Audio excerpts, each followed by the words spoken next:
Alright, Saturday morning. Special greetings to the American watchers that are not awake yet. And, well, we will do the cup final. I think. I'm kind of nervous about this.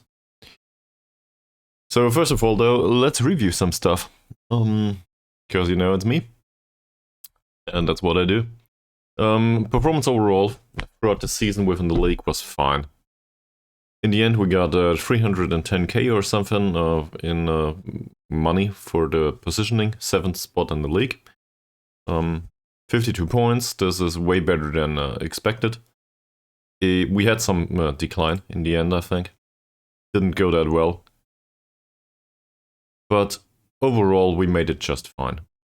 And that's okay, so hopefully next season we will still fight against relegation. At least according to the perspective of the board. PSIS has scored a whopping 38 goals. Out of these 38 goals, 24 were scored in the league, I think, and the rest was scored in the cup competition. That said, his form dropped off recently. Well, for his standards, it did drop off. Not that many complaints from my side, but he didn't score in the last 3 matches, that's no good. So he will need to change that. To motivate him, I changed my dress code. I don't know if you can see this, but this is a shirt saying Brazil. So hopefully that will motivate him in some way. I found that somewhere in a cupboard. Yeah. For the Ansia, well, I had a look at this. His development is, well, I mean, you can see. It's not that impressive. But overall, he's been a reliable source for assists. And if we look at that crossing, that's actually not bad, considering the lack of attributes here. He also has decent passing, he might play the odd killer ball from time to time. I think he might just stand a chance to make it in the cup too, in the squad long term. So I'm kind of happy with him. And I think we bought him for, well, that's more or less cheap. Hi, welcome to the stream.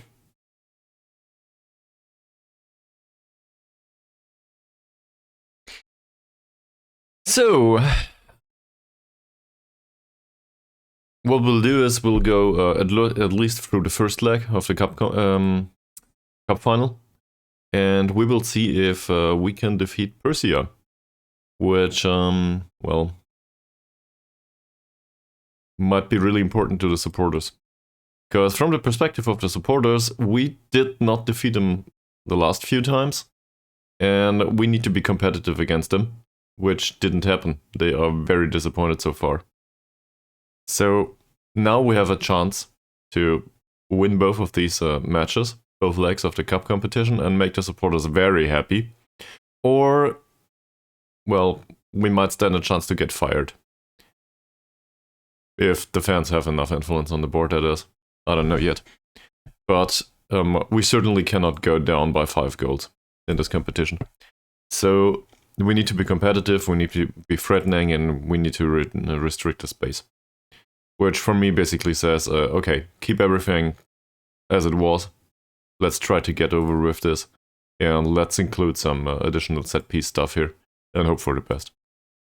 I think we can also play for set pieces in this setup. Shouldn't be much of a problem.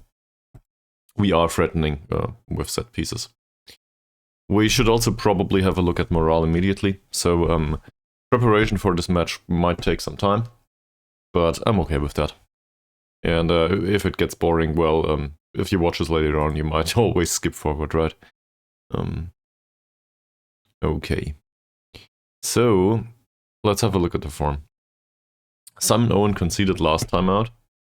That's not what's been surprising. The problem is he was responsible for it, if I recall correctly, by making a really horrible pass. I cannot really criticize his performance though. Well, I guess I can. Maybe we criticize his goalkeeping last time out. That seems to work. Alright. No other topics to talk to him right now. Then there's Hermana. Hermana didn't play last time out. We might praise his training though. That's not bad. I also want to look at him, well, some of the players, once we passed them anyway. So he's one of these cases that might be loaned out next season to our feeder club, for example. On the other hand, he's young enough to keep him here, so who knows. Putra is definitely want to go out on loan. Didn't play last time out, no use praising his training or something. He didn't do that well. Yeah, and it seems, well, he's in decline, so we might as well tell him.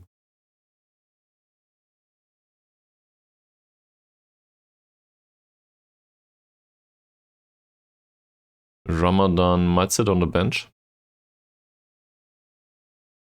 Also a case for of a player that might be loaned out. Didn't play last time out. Jorge Cesar did. 15 out of 20 headers is not that great for him, actually. In particular, though, he wasted a lot of chances. He had 7 shots. 2 of them were on target. None was in the back of the net. And these 7 shots, most of them have been headers. So he should be able to score one of those. So we'll tell him that he wasted a lot of chances, I think, in this situation.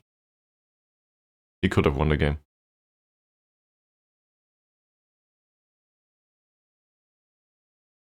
He'll try his best to improve. Great. Training has been okay-ish, don't want to comment on it. So Crypto's 6.4 rating is definitely a case for an official warning. As a club captain, he has to do better. There's no creative passing whatsoever, so we'll criticize that, even though I did not expect him to do that. Just because he will accept it. Training's fine though, as always. Oh, now he's perfect morale. Great.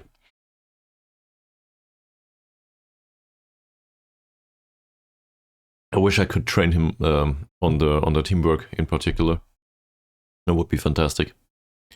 The alternative is really to go with strength or to go with positioning or to go with something, I don't know, some random thing that might help him somewhat. I don't know, for example, composure and decision making. That probably never hurts, right?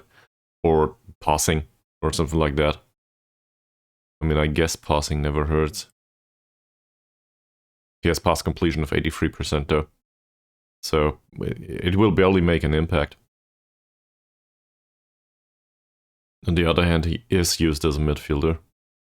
So maybe additional passing doesn't hurt. Come to think of it, I'll do that. Let him have some passing. That will also increase his technique a little bit, that never hurts, right? Fine. He does get his official warning though. Yeah, I did that. And, well, he's on a yellow card, that doesn't matter anymore. Suleiman didn't play. No use talking to him right now. Celestio is one that came back into the club, I think, recently. I will praise him for the training, that's fine. He's one for the future, in a way. And I certainly think he can make it to the first team at some point. But, well, if he develops, that is. He has the height. He's tall enough to play as a central defender at some point for us. His attributes are a bit low though, so who knows. Samanji's training has been fun. I don't think he made an appearance on the pitch last time out. No, he didn't. Samardi, neither.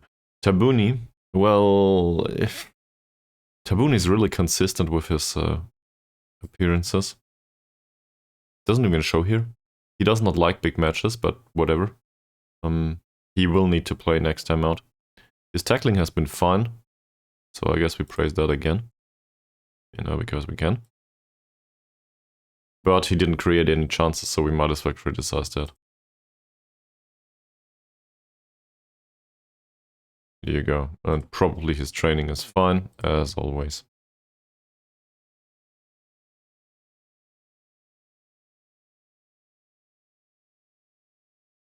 It's really impressive, though, how consistently he performs at a, well, borderline 7.0, right? That's all okay. I would expect him to perform better given his attributes, though. So that might have to do with the bad teamwork. On the other hand, I don't think so. He should be able to outplay most of the players within the league. So not sure what's going on there. I will certainly keep him here, though. And from a development perspective, I don't think he did much. No. So there's a slight improvement in the mentals overall, and that's about it. Well, hopes are he gets a little bit better, either defensively. I would be okay with him having better positioning, for example, or better marking or whatever. Some of the other stuff. But it's not what I expect of him anytime soon. Also, he is a smaller player, and the 1-2s I still think should go away. But whatever. Utama, well, he didn't play for sure. So let's forget about him. Wahab. I guess we can praise his training even if it's only 7.45. Yeah. He does like it. Yusuf trained well, and I don't think he played. We brought along somebody else that was out on loan that might take his position on the bench.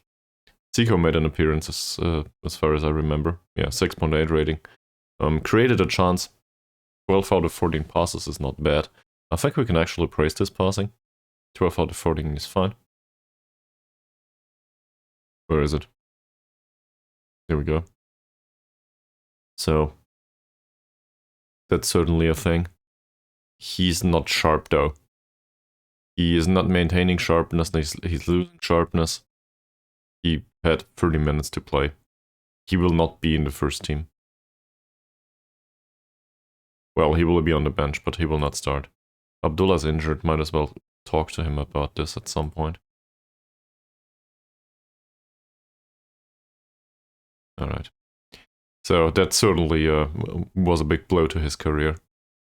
If we look at this in general, he didn't develop much anyway in his role as a wingback on defend duty. It's not like I'm pushing him out of the club just yet, but he's certainly more of a seed level type, if not emergency backup at this point. And that's concerning. I thought he might develop a little bit at least. He's 24 years old, so yeah. No use in pushing him out of the club immediately, but we will certainly need to reduce his wages. And given that we extended his contract and reduced him a little bit, this is probably still too much. So if somebody comes along and wants to buy him, maybe we will be open for offers. Kinda sad. I was hoping for him to be a relevant member of the squad. That said, knee tendonitis. I'm not even aware of what this is exactly, but it's a wear and tear injury. Where is it here? Yeah. We have wear and tear injuries all over the place here. This is dangerous. So, the dislocated shoulder heel I don't care about, and well, this all here, this is not that hard. The two major injuries, this one is from turning sharply, but this one is the first major injury he's gotten from wear and tear. He doesn't work that hard in training. It's not like we overwork him. He might just be very susceptible to injury. Or even have some sort of recurring thing with his knee that we don't know about. I don't know yet. It says here, susceptibility to injury is very low, so obviously there's something we don't know. Well, it doesn't have to be. Might also be a random freak accident. Abedin trains well. My plan for Abedin is not done yet. I think he might make the odd appearance in the team, actually, in case Ferdiancia is not around. So if we do not want to spend money on a winger on the left side, inverted winger is certainly what he's going for. And, well, we're talking a 16-year-old here. His acceleration and pace are fine, the rest is rubbish, more or less. Well, the first touch is alright, but and the work rate. But otherwise, he's basically lacking most of what's needed as an inverted winger. He's a runner right now. That's not to say he cannot play. And assuming he had decent passing, for example, which we do train him for, he might be an acceptable option for the team at some point. He's a 16-year-old after all. Might push him out on loan. Hi, welcome to the stream. And thanks for asking, I'm fine. I hope you're doing okay yourself. And, well, let me know if you have any questions about the stream or what I'm doing here. And in particular about, I don't know, Football Manager, whatever you're interested in. I figure some people just come along for chatting and that's fine. I'm alright with that too. So in case you are interested in something, let me know. You cannot come up with a safe idea? Okay. So you're one of these people that determine prior to doing the save what they want to do in the save? So did you ever try to do it the other way?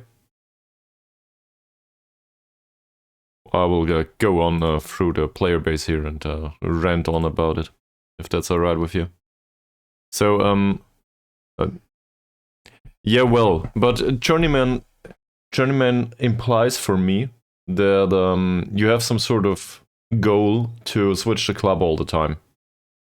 So I don't necessarily follow that, but what I always do is I start as a broke, dumbass nobody that knows nothing about football management.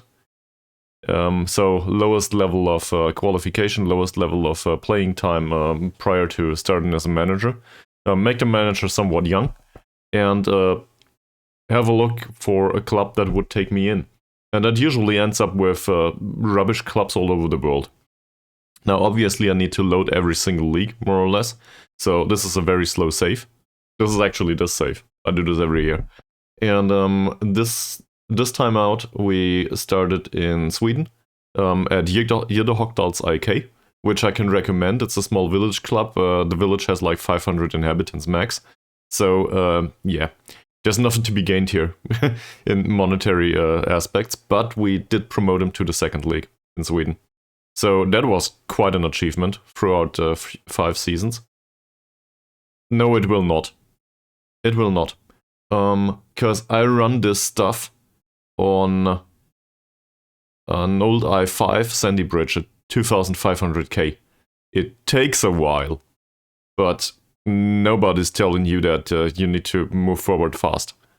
You know? You can't just chill and enjoy the save and take your time with stuff. And that's fine, as long as it's fun to you. But I just continued to save after being fired with Gjeddehockdals IK. We were in Wales for a season or two, and now we're in Indonesia. So I wouldn't have come up with any of these ideas prior to starting the save. And I don't think one should.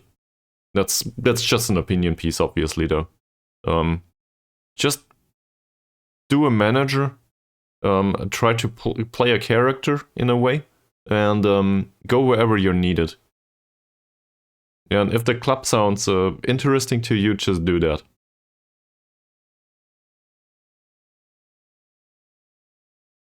Well, the thing with one club saves is, so I can debate this all day long, because if you're interested in my opinion, obviously everybody should do what's fun to them, right? But if you're interested in my opinion, I will give you that one.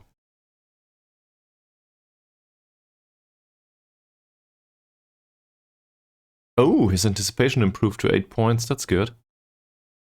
Okay. So my general opinion is that a lot of people play Football Manager for short-term gratification. They go into a save. Well, it's kind of weird because Football Manager is a very extensive game anyway. So all of the stuff takes a while. And people have not enough patience to play Football Manager because it's a management simulation in the end, right? It's not so much about football, but it is about management. About asset management, in fact. If you consider the people assets.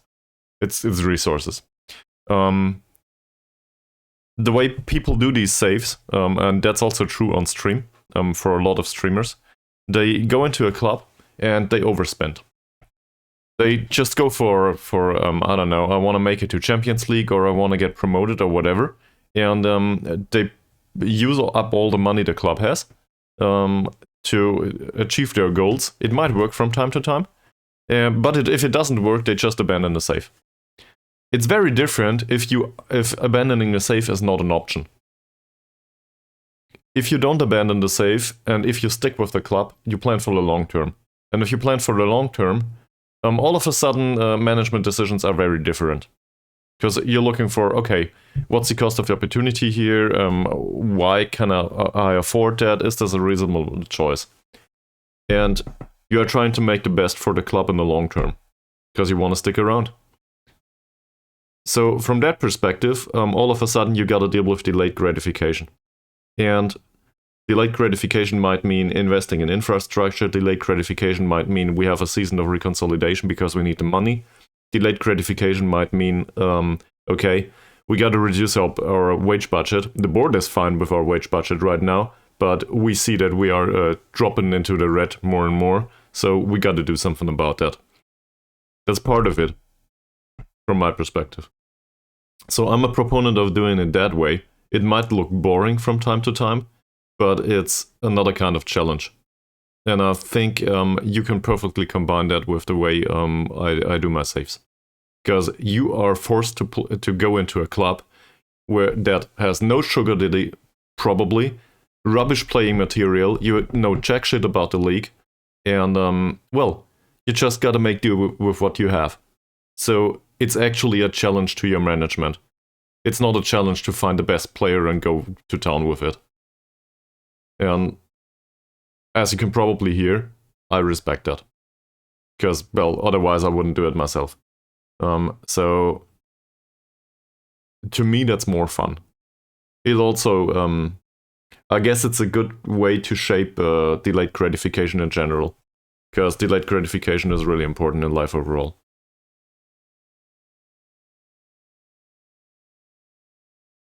Yeah. So my best recommendation about that is, well, first and foremost, for obvious reasons, you might follow along and watch me streaming while you do it. But I won't be online for all that much. So if you find, I don't know, a TV series or something that you can watch on your second screen on the PC, that works pretty well. I did most of my Football Manager games whilst watching Critical Role, for example, on YouTube. And Critical Role is like 4 hours per episode, so you are set. If you found a combination like this, you don't care much about the long processing times. It's also very... in German it would be entschleunigend. I don't know what the English word is for that. Give me a second.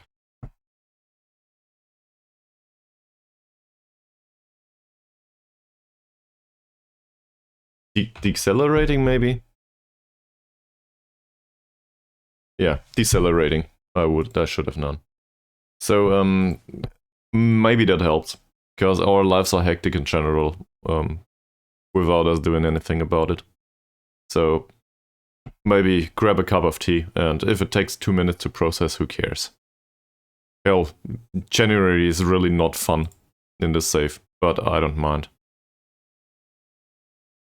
It's just not great for streaming, so that's why I'm looking at my hardware. But always complain about it. But in the end, it doesn't matter much. Not for the experience. It's just for the streaming that's not optimal.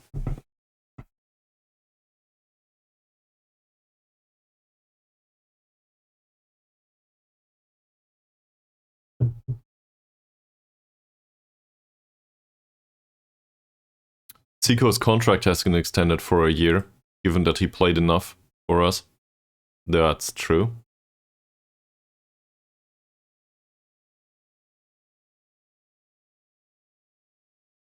I'm not sure if I comprehend. Maybe I just skipped a thought here. What does not matter?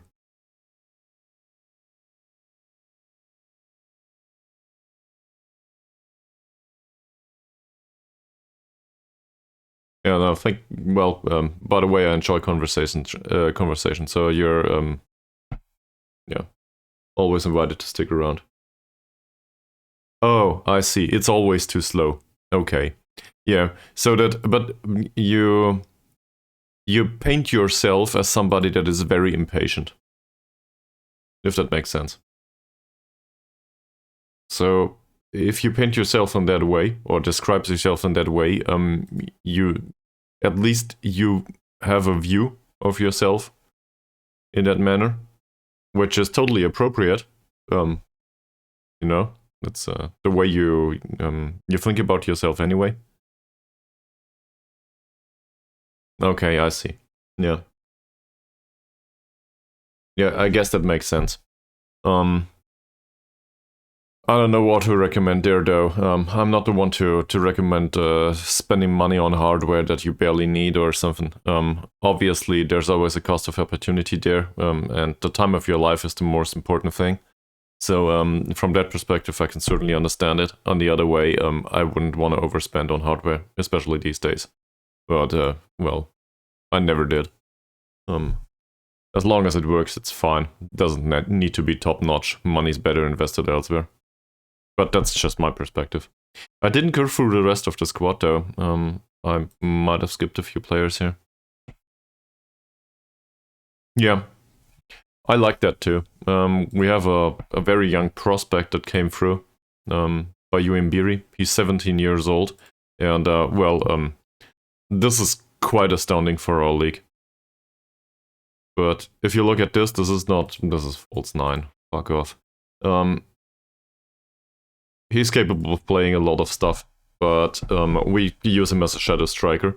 He's not really that good at finishing, but he certainly creates a lot of chances due to his physical attributes. Also, he's a dwarf. But this is nice, right? So I like him very much. At this point, he realized that he's better than most of the players in the club, so he will not extend his contract.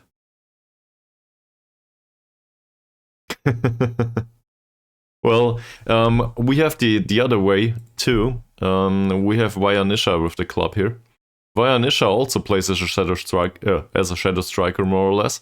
Most of the times, we will probably re-educate him to be some sort of forward. Complete forward actually might make an appearance here, but he's damn tall, and for some reason, you said length does not matter. Yeah, I thought so too, but you know, even as a shadow striker, he made the odd appearance and powered one in. And his heading is not that great, but overall he's been reliable with that. So sometimes I don't know, unorthodox stuff might work too, and that's fine with me. So. Also, he cannot play as a primary target forward because, well, this is our target forward. And just to put this out there, he scored 38 goals, if I'm not mistaken, in an appropriate amount of matches. So he's more or less, I think he's not top goal scorer in the league for some absurd reason, though. But he might be in the top 5. Yeah, he's, where is he? Player overview. He's in 6th spot, actually. Goals scored in the league. He's not even that good. At least according to the league performances. That said, he had a lot of cup games and apparently that made an impact too. Well, in that case, I don't know, pick a random one. But I would challenge you to go with a broke-ass manager that has no idea about what's going on, and to pick a league then. And if all the processing takes too long for you, find a way to cope with that. There's also another watcher told me he just loads up the leagues on random for his journeyman save. And skips through, so that helps him to skip through most of the stuff, because there's only his league loaded, whilst he's playing it. and the other stuff is not loaded. And once he gets fired, he loads up the rest. I wouldn't do that. That does weird things to the database. But, I don't know, you might try. Also, fuck me. Because this is our central defender, and now we have a real problem here. What's he doing? He pulled his hamstring after jumping for a header. Yeah, me too. Me too. So, it's like 180k, I think, or something. I don't know. Let's have a look. Can look at this in the leagues, right? 182. Which exceeds the recommended limit. Yeah, okay, thank you very much. And this doesn't even load all the leagues. So, yeah. He's out. That's it.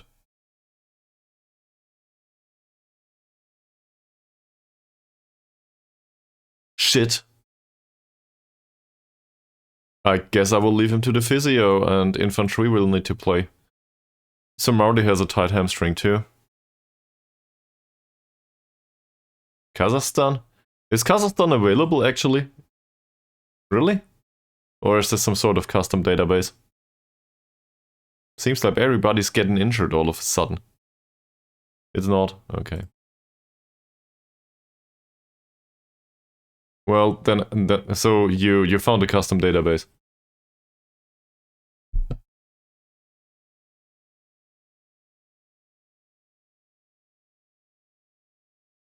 No, playing infantry there is not a good idea, but it's the best we can do.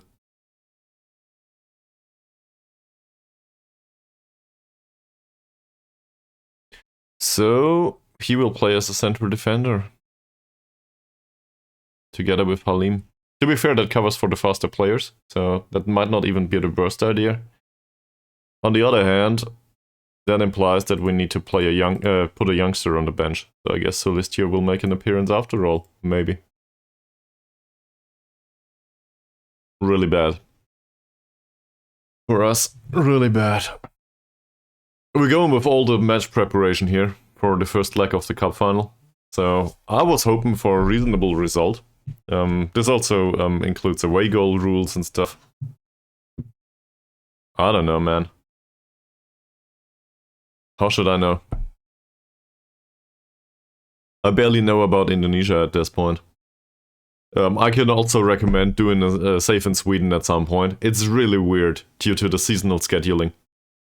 There's gaps where you have like 8 hours of overall training and or training without matches, and it's not, well, it is some sort of a match of a seasonal preparation period, but there's no experience to be spent, so you train the players for nothing, and at some point you need to be ready for the season. That doesn't go well with Football Manager's interpretation of how footballers' development works. Seriously? What the hell? Everybody's getting injured. This is my fault. We'll go on with this now. I don't care. Apparently, Zico will not play either. What the fuck? So I guess Ari might make it to the bench. I hate it already. This is the worst. Well, it's not the worst. We might get another injury for a really important player, so hopefully that will not happen. But they hurt themselves in the set pieces training sessions, even though we included recovery on most days anyway. It's the end of the season. The 2 most important matches of the season coming up.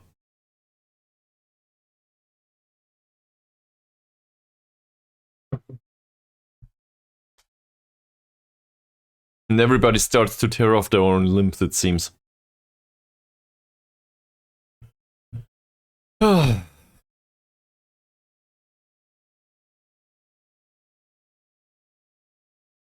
There's not that much quality in depth in this club, which has to do with the financial circumstances. So don't tell anyone, but I guess it's an open secret. I tend to pick clubs based on the colors of their kit. I really love to play clubs that do not have colorful kits.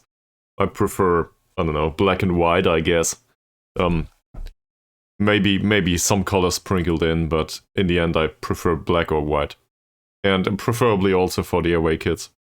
So, yeah. For me to go with a club in Sweden that has an orange kit is kinda... It was torture for 5 years. But I got used to it, I guess.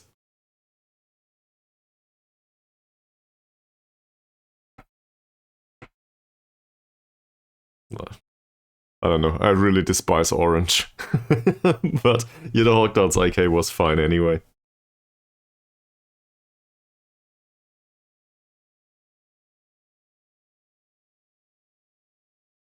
Oh god, the cup final. I'm not prepared for this. Well, I am. I put on a shirt that says Brazil, given that we have a Brazilian target man that needs to score. So that should suffice. But otherwise... Maybe Saputra. Well, I don't think we need him. In real life, well, that's hard. It's not a popular answer, I guess, but I do support good management, or what I perceive of good as good management, I guess. I was born and raised in Stuttgart in Germany, so I guess I'm somewhat affiliated to that club. Even though they perform really well in the league right now, I'm not sure if I agree with all of the management decisions that have been made recently. Well, recently is throughout the years in Stuttgart. I certainly like to follow the path with young players and so on to develop them. That seems reasonable to me. But there's also other clubs that come to mind. For example, in Germany, there's Heidenheim. They stuck with their, well, I guess head coach, manager, Frank Schmidt, for like 18 years now, if I'm not mistaken. And he got them promoted from League 4 all the way to the first league in Germany. And so far, they are not unroot in anything, but that's really quite impressive. And I certainly have my fingers crossed for them to remain in the first league. It's a dream come true for them. So they will have my support emotionally, that's for sure. There are similar stories with other clubs, and I do like I do dislike excessive spending for no reason, if that makes sense. So at some point, obviously, you don't have much of a choice. The Dortmund example comes to mind, of course. They need to keep the level on a certain standard, so they need to spend. But what happens more often than not is that big clubs spend a lot of money on players that are, that will just decline in terms of performances, because they reach a certain age, or they do not show the consistency that is required, or something like this. So, yeah, it depends. The example of Harry Kane going to Bayern is not a good one, because I expect Harry Kane to keep up with his former performances. He seems a really reliable option. But some clubs spend big money on players that do not put that back on the pitch. And it might also go at the detriment of the young players in the squad, and in their squad, at their clubs. Let's just continue the scouting here. Depends. So, obviously not comparable, but Jorge Cesar here came from Brazil. For us, 1,000 euros per week, this is top notch for our not our level, but it is top notch for our club to spend. And we spent 1,200 on him. He also has reasonable bonuses here, and he achieves those, right? But doesn't matter much. That's some sort of hedging. He's 32. There's no development whatsoever in him. It's just nothing to be said here. Not really. I guess about the penalty taking, maybe. That's just because we put him on penalty taking training because, well, the rest is fine, and he will not develop much anyway. But also, we need a penalty taker. On the other hand, he will decline in physicals at some point, and Harry Kane will have that too, just like every striker does. At some point, his physicals will go down. So the way Football Manager does this, it redistributes the experience to technical and mental, primarily mental, but also technical. And in the very late stages of a career, technicals might drop too. As a target forward, that's not that bad. Who cares? So he might have a jumping reach of 12 and a strength of 10 at some point, and the rest will decline too. But as long as all of the experience goes to the rest of his attributes, he might do very well if we use him that way. Because he will be in the right spot, and he will be the technical attribute to go with it, and put the ball in the back of the net. So his peak might actually be at the age of 34. So from that perspective, Harry Kane might not be that bad of a transfer, considering the amount of money, if they plan for the long term. A similar argument can be made with Choupo-Moting, for example. I didn't expect Choupo-Moting to be very important in Munich, but he was fine. And it wasn't a bad choice in the end. So it really depends.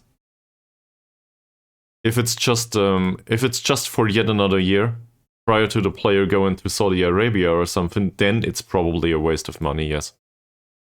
But if it's a long-term plan, it might work out, even if you spend a lot of money on it. And I do prefer not to spend money. So I'm kind of arguing against my own feelings here. Okay. Just how badly do you and your team want to win the cup?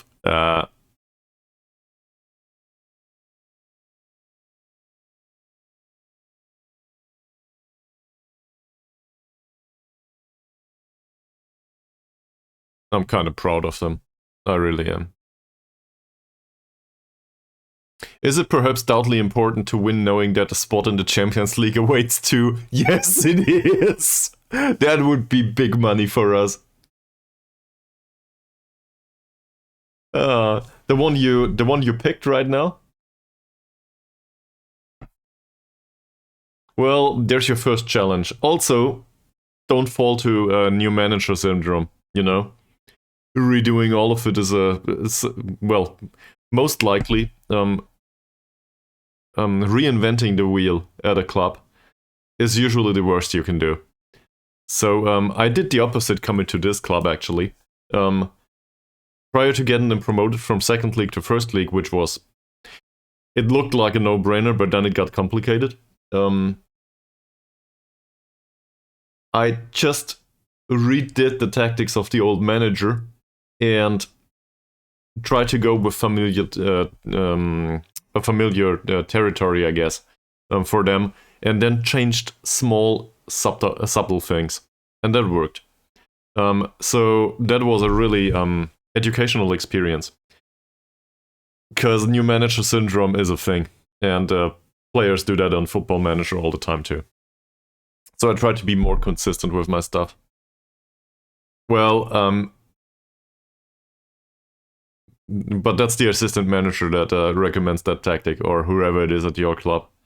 Don't, you gotta determine all of that stuff yourself, and there should be a reason behind it. So, you'll figure it out. I mean, you played a lot of Football Manager, apparently, so you know what I'm talking about. In the end, you will find out about the attributes of this player or that player and how they work together and what works and what doesn't. Well, okay, Champions League spot.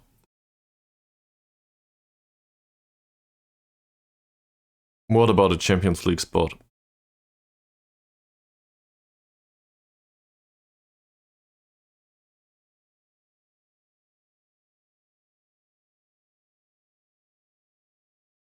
It's really, really bad. So 8 or Ade Haryanto, however it's pronounced. He's just our secondary center back, and he was he was considered an emergency backup starting into the season. Turns out we didn't find a first team player for this spot, so he played there. And he played there for most of the season actually, and he was fine. He wasn't great, but he was fine. Also, he's a real center back. He can jump and he can power a header towards goal in case it's needed, which we use in set pieces. The other one that replaces him now, Infantry, is a long-term member of the club, but he's not a center back, even though his primary position says so. He's weak and he's not a good jumper. Like half of the center backs in Indonesia, apparently.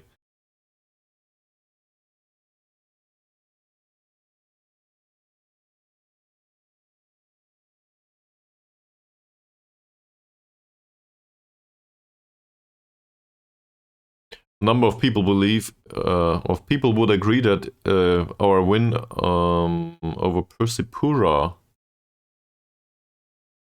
was the highlight of the run to the final. I don't know, it was great.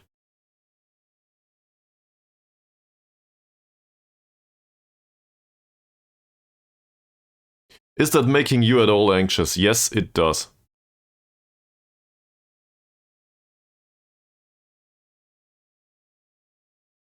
Can you reveal how you will be instructing the boys to play?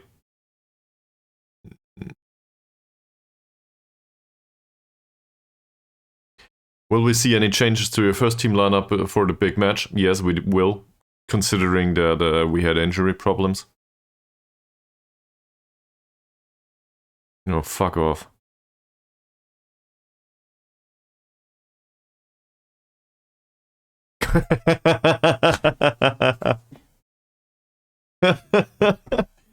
So I guess you spent some money.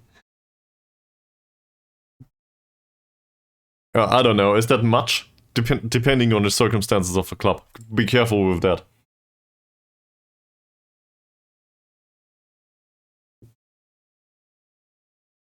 I have no big relationship with him. Well, in that case, be careful with spending it. Maybe it costs you $1 million to go through the season, despite your, I don't know, despite the circumstances of the club, and you figuring, well, this is a lot of money to spend. But maybe traveling around is very expensive. So that was one thing that we had at Yoda Hogdals. We couldn't afford the scouting. Because Yoda Hogdals IK is in the middle of Sweden, and well, taking the tractor or whatever it is and visiting all the other clubs in Sweden apparently was too expensive for them. So be careful with that. You will find out in a month or two if there's any excessive spending that might warrant 3 million in the bank.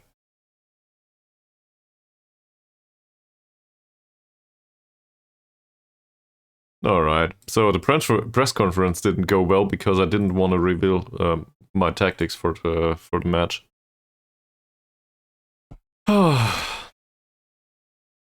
You ready for this? I hope so, because I'm not. Oh no. Do we want to ease the pressure on the team? Yeah, we do. We ease the pressure.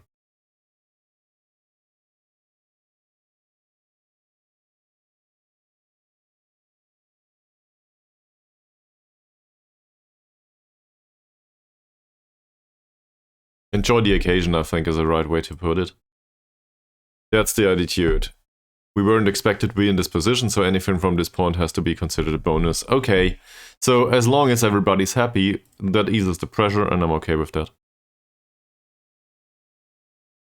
I do not necessarily agree, but if this is the way the team is led, alright. And, well, certain players definitely had an improvement in morale, so I'm okay with this. Okay. Big final coming right up. I will use this to take a leak. See you on the other side.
Perfect. Guess I figured out the timing. Alright. Training performances, sure we will comment on that. So, apparently Imbiri trains well, as always. Good for you, Imbiri. Good for you. For mana. Well, okay. I guess that's a good thing. He will not make an appearance in this match, though. Moody trains well. I like it, and he will probably play, despite not being at his best. Well, I don't know. It probably is his best, come to think of it. Owen, praise the training. Great. Tabuni, no praises needed. I might have praised some of these players earlier on. But... oh! Anshori trained well too. Yeah, that's a good thing.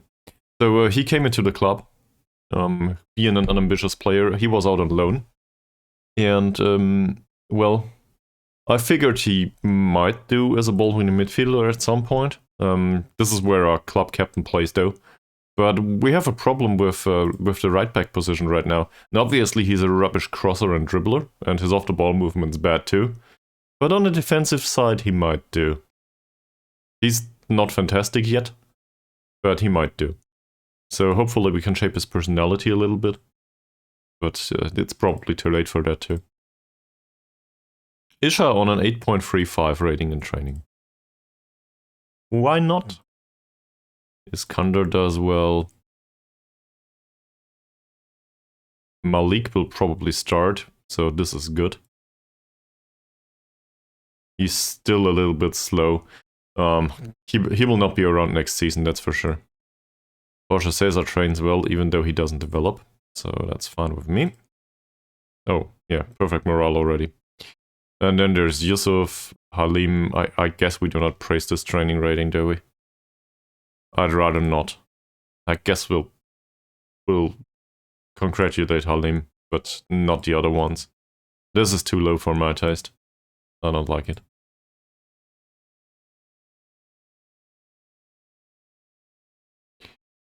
That's not everybody perfect, but it's something. Okay. Let's see if we can make it to the Champions League. If not, the club's supporters will fire me anyway. So, whatever that means.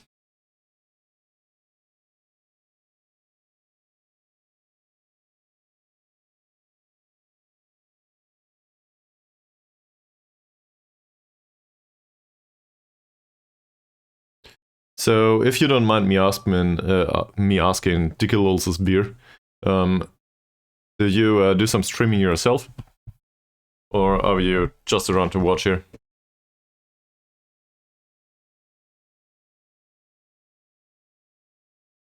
You don't? Okay. Well, might have been. Some watchers do. So I was kind of interested in that.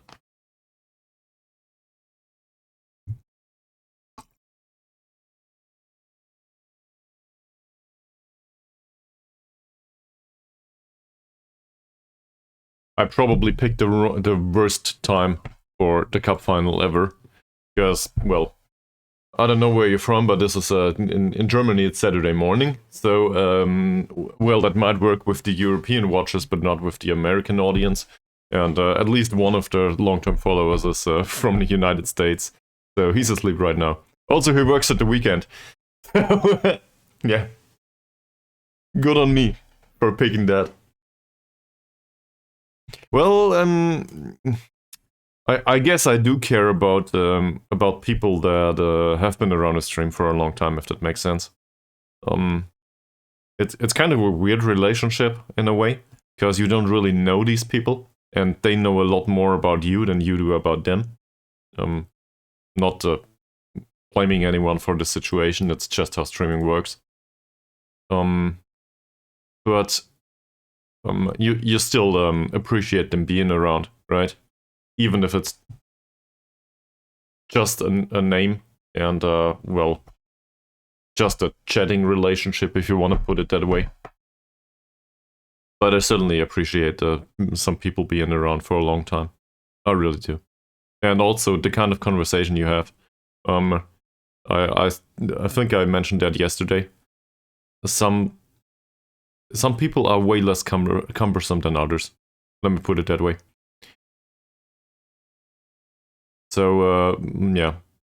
That's just the stuff you pick up as a streamer at some point, though.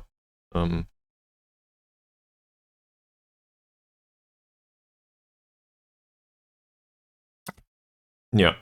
I was hoping to communicate that in an appropriate manner. Because I really do appreciate these people.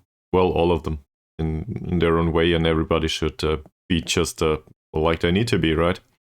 Alright, let's have a look at this. So Zico's injured, Sumari is not one for the team, Hidayatullah, no, Abidin definitely not. Iskander and Kafi, this is all youngsters. I guess the question is how Sumantri's training. 8.45 still, yeah, no complaints, so he might make an appearance if Tabuni hurts himself or something. I'm not fond of the decision to play Utama under any circumstance, but I don't think so, no. But I might end up with a youth academy at some point, who knows?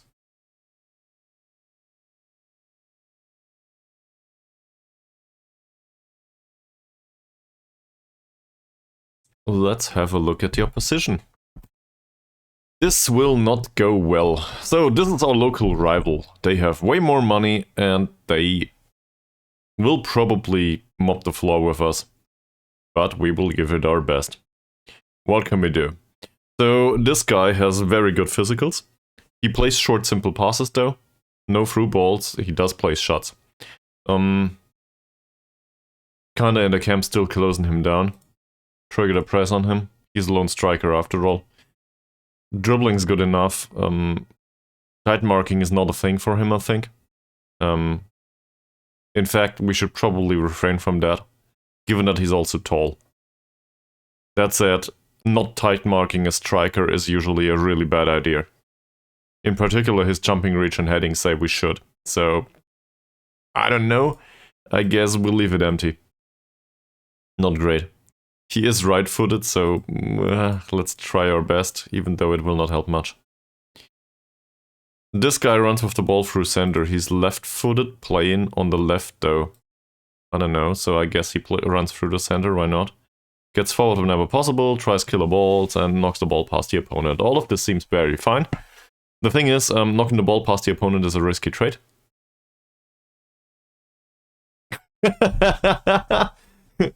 Well, it sure sounds like this is a really balanced approach. 3 million in a bank, leading 5-0. Why not? Yeah, okay, that stuff happens. You will figure it out at some point. I think we need to close him down. I would love to hit his face from time to time, with that bravery and that strength. But with 13 points of dribbling, I cannot afford it. So I guess we stick with the closing down and that's it. Yana Vayudi is a freaking rocket, at least according to the pace. He does have bad composure, and his technicals are a bit off. So showing him to the left foot and closing him down might just work. Alright, at least now you know where this is coming from. Sanchaya is good overall. No jumping reach whatsoever though, and the off-the-ball movement is only 9. That's still way better than his though. I think we will go with closing down here too. Yeah, and the same for him, I think.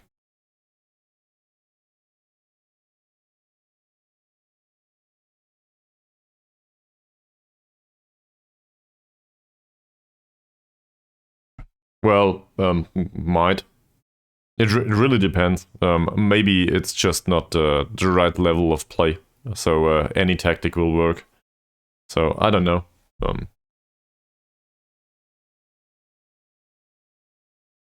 Give them some time. They need to get used to the tactics anyway, so I don't know. If your sample size is below 10 or 15 matches, I wouldn't want to state anything about a tactic.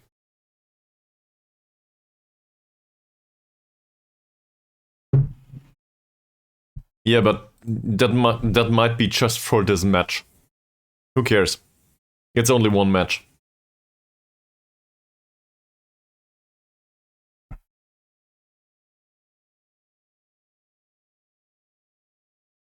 We, as humans, we are trying to interpret patterns into things that are just random. So, give it some time. If you made it through a season, no, once you made it through a season, you can assess how this or that worked. Well, maybe a bit earlier, but don't overdo it. Alright, so given that he knocks the ball past the opponent and he's rather pacey, we need to close him down. The thing with both of these is they have reasonable passing and vision. In particular, he tries killer balls. His composure is great though, sadly. I don't know, probably showed him to the weaker foot too.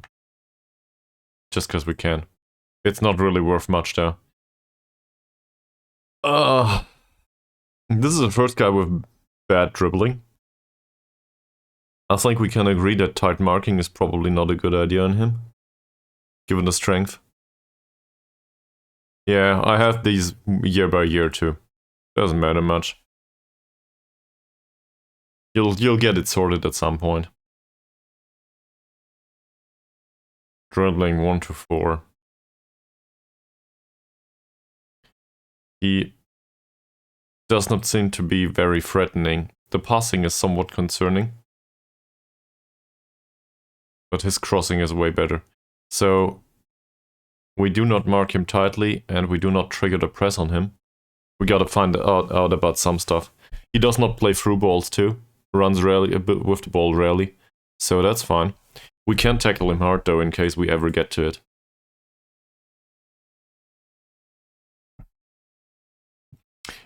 Well, it's the most exciting thing, but if the Wonder Kid breaks his leg 1 year later, then you are not off to anything.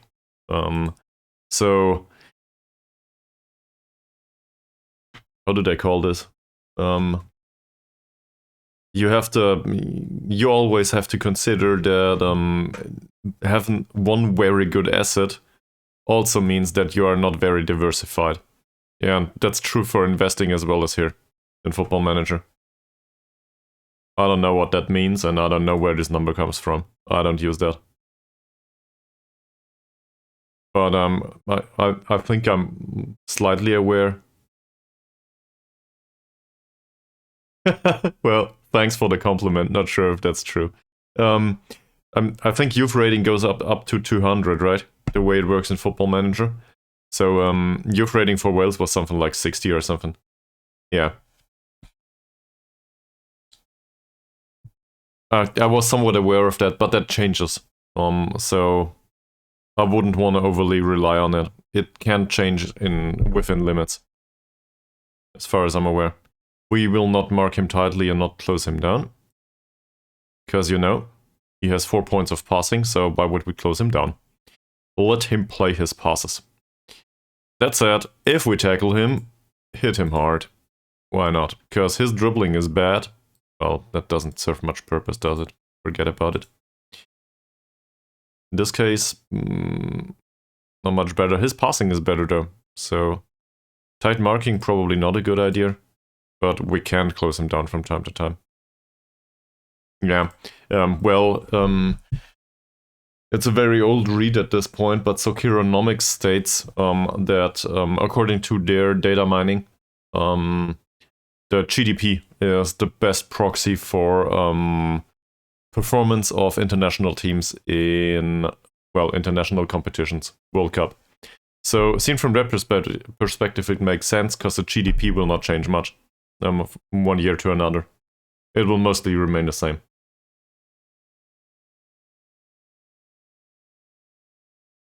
And obviously this influences player quality quite a lot.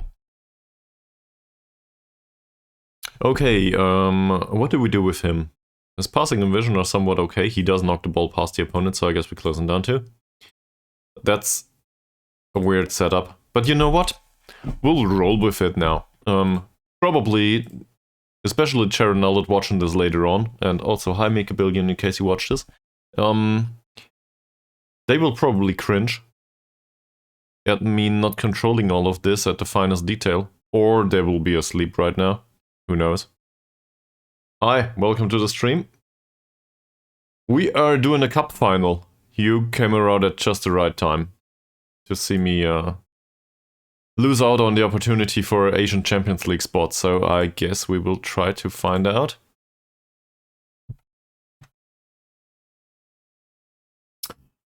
Always the same questions. For ease of answering, I will go with VfB Stuttgart right now, but the real answer is I do support what I consider good management in dire circumstances. So in particular small clubs that make it to the first flight, for example, despite not having a monetary background to do it. And, well, sustainable management. So Heidenheim comes to mind. I hope that makes some sense to you. I love the underdog. If that's the way you want to phrase it. I just look at it from a perspective of economics too. Not so much from the perspective of whatever's available as a playing material on the pitch. Alright, this is an away game, this is against a local rival. And, well, we eased the pressure already, given that this is a big match. Well, the thing is, I don't watch Premier League much, or whatever's going on in England.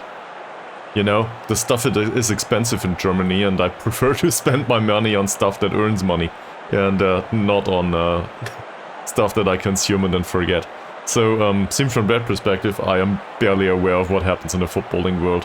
I'm the worst football manager streamer ever. I will definitely not recommend that. This is Twitch, and you should do legal stuff and not illegal stuff. Hope that helps. Well,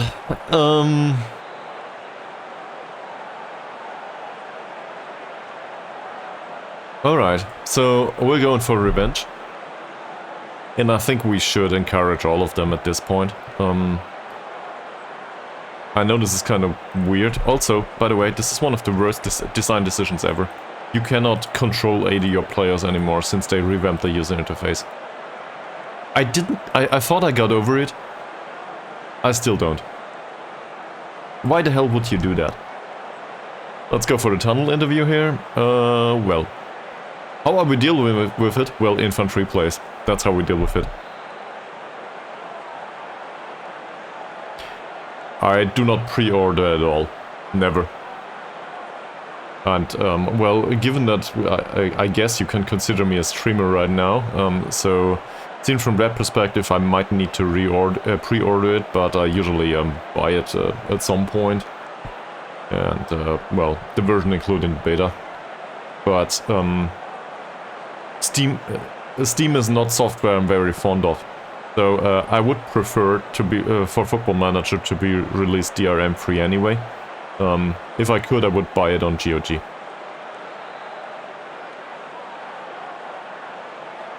Well, in that case, that's good.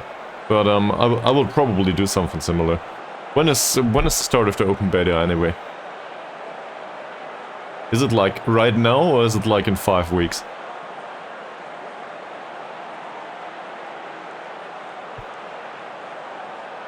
Because if it is like next week, then I will need to come up with the money for Football Manager 24. 2 weeks, okay. Well, yeah, it comes out at the start of November, so I guess that makes sense.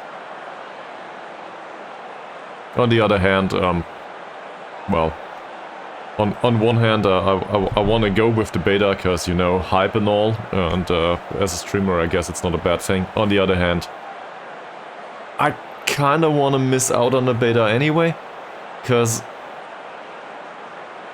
all of the bugs are in there still, you know, the ones that we get repeatedly every year. I'm not even aware of them, to be honest.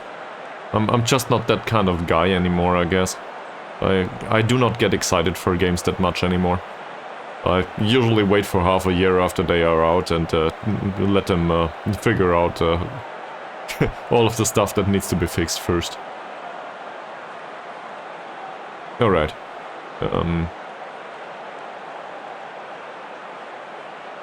So Moody did do well, I guess we can go with the praises. Yes, I think so.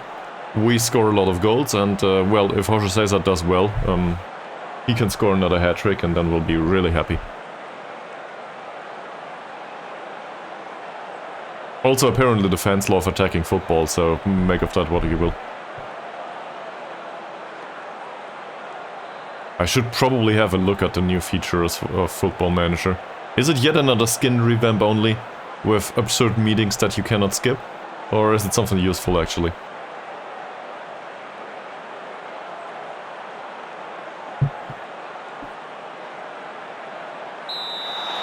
Let's go. Encourage the team immediately. So, if we score one goal, I make us favorites to win the entire competition. Away goals matter. That's sad. We will do what we always do. Shut up shop and hope for the best. Especially against this team, this will be really hard on us. Well done. And, well, that's just cleared.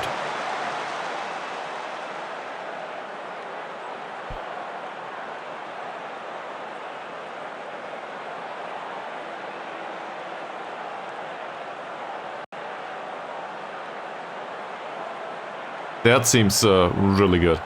In particular, set-piece overhaul is music to my ears. Now, I don't know what kind of overhaul they did, but I will probably need to have a look at this. Because set-pieces have been a pain in the ass to deal with for like a decade now. So if they got that better in any way... Okay, well, there wasn't much opportunity to make them worse, right? So, I don't know. I also, I like late bloomers as a statement. That seems good too. For now, we do seem to shut up shop nicely. Not this time though, and that's a waste of an effort, luckily. 10 minutes into the match and they had one shot. And it didn't hit the target. We should probably refrain from doing that. Come to think of it. Ball's picked up by Mbiri. That's a nice ball for Ferdiancia. No killer ball coming in. Runs down the left. Come on. That cross was a waste. Tabuni, Arianto for Ferdiancia, and he seems to be asleep. They play a short passing style, it seems. Most of the time. Mbiri's not one to win these headers. Pratama. Vayudi. Oh, no. Nice off the ball movement, gotta give him that. For some reason, he didn't take the shot and, well, that got us into yet another long shot opportunity. So, we got lucky there. Tabuni, Jorge Cesar. Moody. Come on, Moody. You are reliable, most of the time anyway. Alim. Sukipto. Give it to Tabuni. Yeah, do that. Now, back to Sukipto. Tabuni again. Will there be a long ball? No. Well, for Arianto. Arianto's long ball is nice though. Mbiri. That was the best chance of the match so far. For the Ferdiancia, it's not over yet, is it? Ah, it is now. Well done by Arianto. Gotta give him that. I didn't expect that. They can do better though.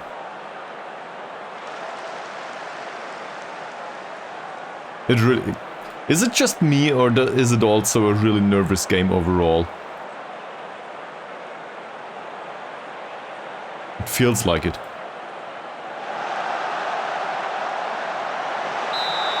That's a corner. Well, we did train defending set pieces, so I guess we stand a chance here. Putra's corner. Well defended by Jorge Cesar. Halim might lose that duel. That's not good. That seems better. Alright. So we should have that covered for now. Puyanto. Well done by Arianto. He actually won back the ball there. Tabuni, Imbiri, Halim, Sukipto, Moody, Halim, Sukipto. I don't see much of the higher tempo, but that's an absurdly good chance. Fuck me. How can you not convert that one, Jorge Cesar? This is a cup game. You should score. Well, we had the better chances now. Moody, Halim, and Francisco.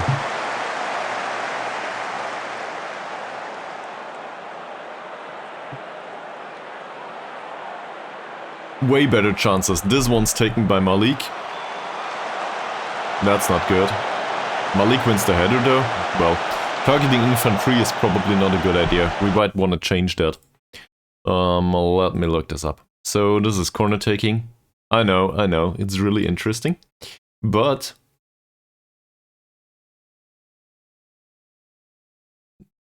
from the right side, that's Halim lurking there.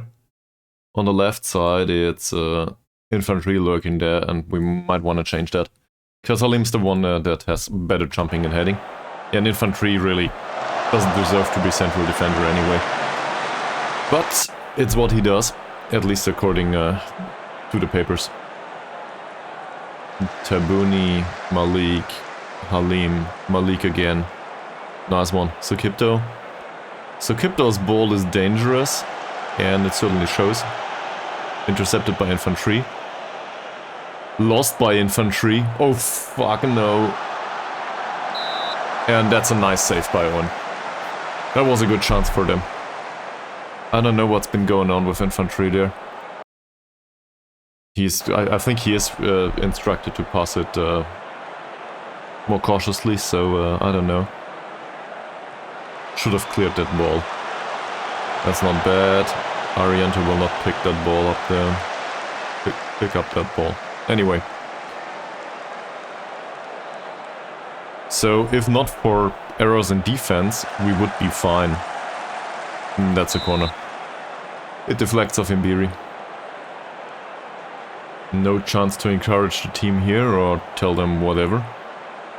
Putra. Can we defend this? Halim certainly looks like it. They do close down. Abidin. Well. That's easy for Owen. Alright.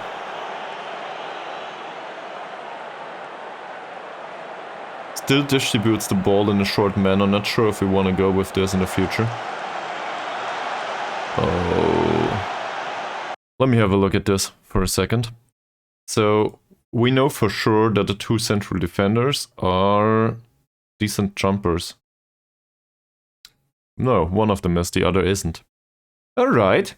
So, given that Radizia is not a good jumper, we might want to do something stupid.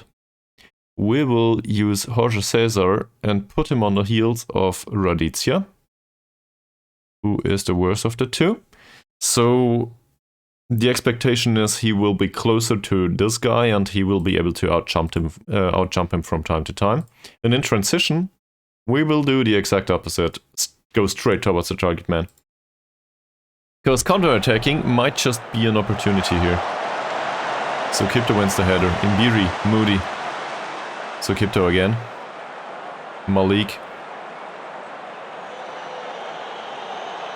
Owen for infantry. Tabuni. Oh, come on, Tabuni. 14 or 15 points of passing, and this is the best you can do.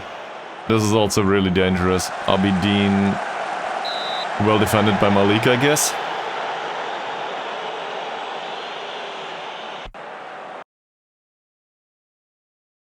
Well, I don't know how the scene plays out, so I guess we wait for that one. Don't want to encourage the team after...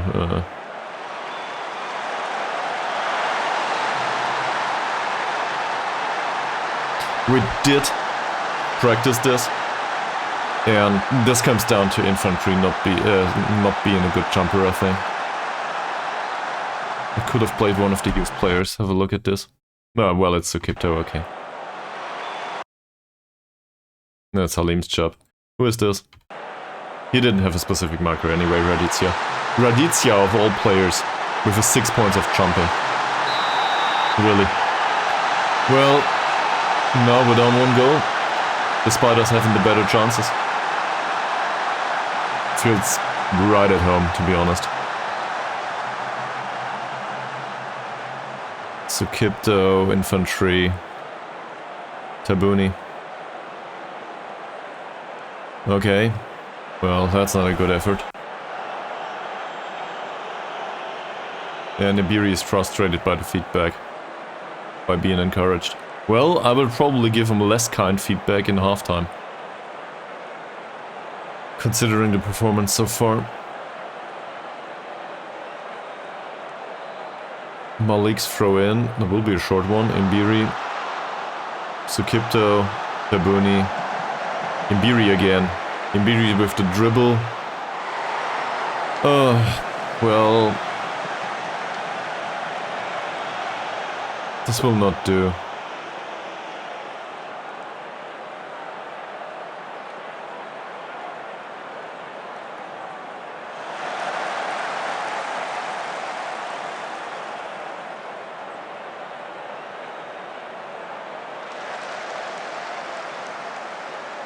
That's not a bad pass, sadly.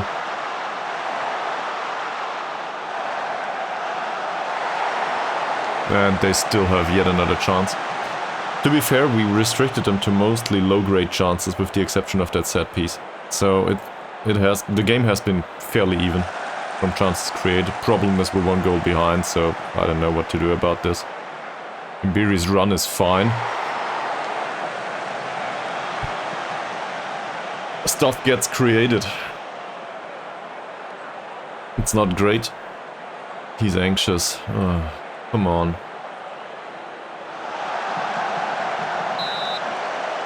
That's offside. I will go with encouragement once more, given that he's anxious. This time he's loving it. Okay, great. Now we're at halftime. So this is not good enough. We had a better chance, but it's not good enough.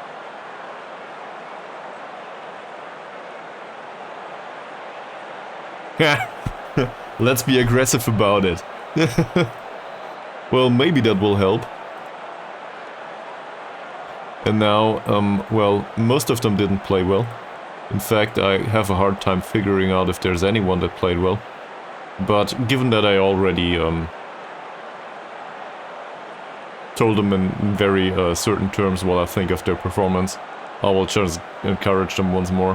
Hopefully that gives them some confidence. And we can score an away goal here. It's the first leg only, also. So maybe we win the second leg. Don't want to go with overload immediately. Stuff might happen. You know, there's always the random occurrence of a red card in the second leg or something. So, you still need to do the best about the result though. Tabuni... That's a corner. It's a corner. Let's go, guys. We're good at corners. They did it. We can do it too. We're not good at taking corners though. We're good at converting them. Sometimes. Malik's corner. Oh no. That was well misplaced.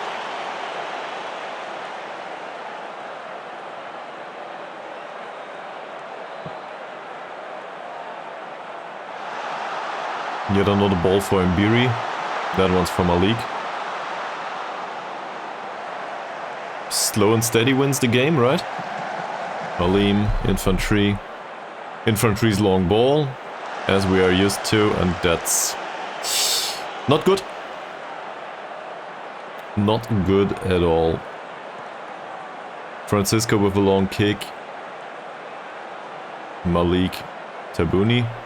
Tabuni's ball is fine this time. Come on, Ferdiancia. Yeah, make a run for it. That's okay. Go with it. Not bad. Jorge Cesar's finish is bad though.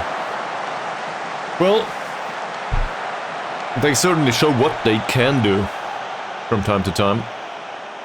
They didn't create that much so far though. That's a low-grade chance, but it was one.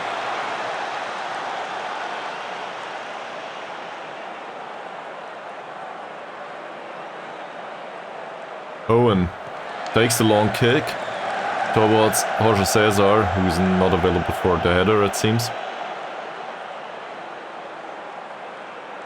Yudi.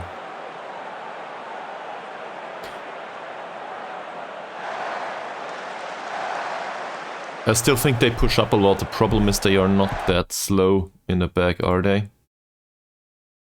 How's their back row? He's somewhat reasonably fast, same as him. Same as him, to a degree. On him.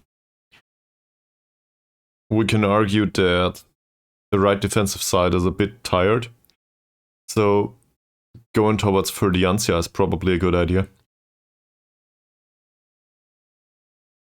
We'll try that. We'll try going down the left. Ferdiancia's way. And get past them there. I don't want to go pass into space though. Our players haven't... well, they are not good with anticipation. And off-the-ball movement also is sometimes really questionable. We did get lucky from time to time though, that should be offside. It is. So Kipler's performance has been fine, surprisingly. Owen takes another long kick. That's targeted towards Mbiri, who wins the header apparently. No, it doesn't. Infantry, that's not bad. Come on. Ferdiancia, and it's another corner. Well, stuff's happening. The only question is, will it be enough? That's good. There's a player out there. Because, well, Ferdiancia doesn't matter within the penalty area, that's for sure. Malik will take that corner too. Come on, man. Malik's corner. That's no good. Play another nice cross. Or another corner, that's fine too. Can we keep on the pressure? Can we maybe get another chance here?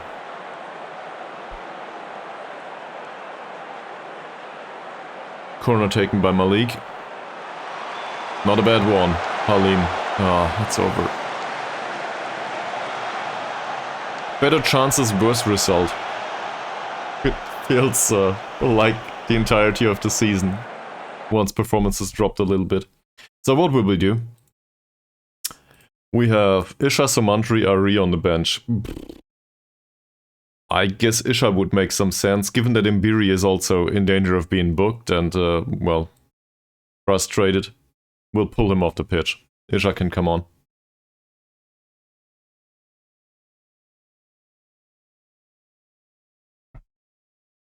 I don't like pulling Mbiri, but if he's frustrated and doesn't perform well, what can you do? That should be offside. It is. Okay. Can I fire them up, actually? I will regret this.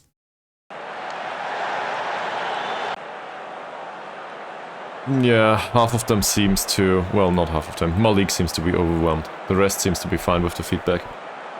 So, not much of a problem there. They didn't sub many players yet. Malik, minute 66 now. Isha, yeah, he's one to receive these balls. Isha again. Come to think of it, let's not forget about Isha being on the pitch in shadow striker position. His personalized instruction should probably include Well, it does, but roaming from position is probably fine too, right? He has good off-the-ball movement. He's a creative option, so that's fine. Jorge says up for What the hell, Moody? Why would you not run with that ball? That's not even a chance. Let's just kick in the ball this time. Ferdiancia will take a free kick here. We practiced those. Jorge Cesar passed the goal. Why? They did rotate, I think. No, Ahmad is really tired. Can we exploit this in a way?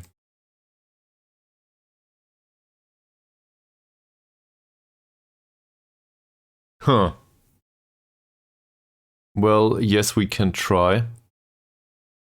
So we bring on Isha as a target forward, and no, we bring on Ari. And Isha goes forward to be target man. We tell him to take more risks and shoot more often because we want him to do this. Moving into channels is fine too. He might also roam, doesn't matter much. So that's very creative now. Ari is kind of the opposite though. That's it. Let him go forward. And he's damn fast. So maybe he will make an impact. I don't want to rely on Ari, but what can you do?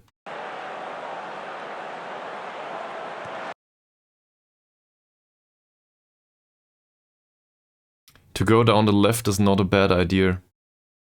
Even though Ferdiance's performance is on a 6.4 right now.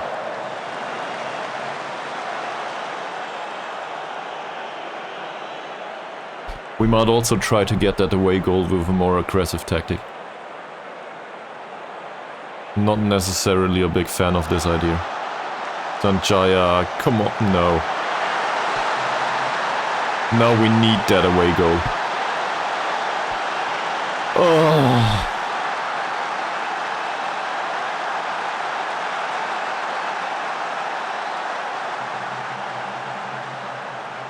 Look at that. Way open, and who was that? Of course it's infantry. Halim is the taller one. It's infantry that doesn't even jump for it. This is the blow due to losing the central defender prior to playing the cup match. It really is. That's all I can think of right now. So I guess we go with berating now.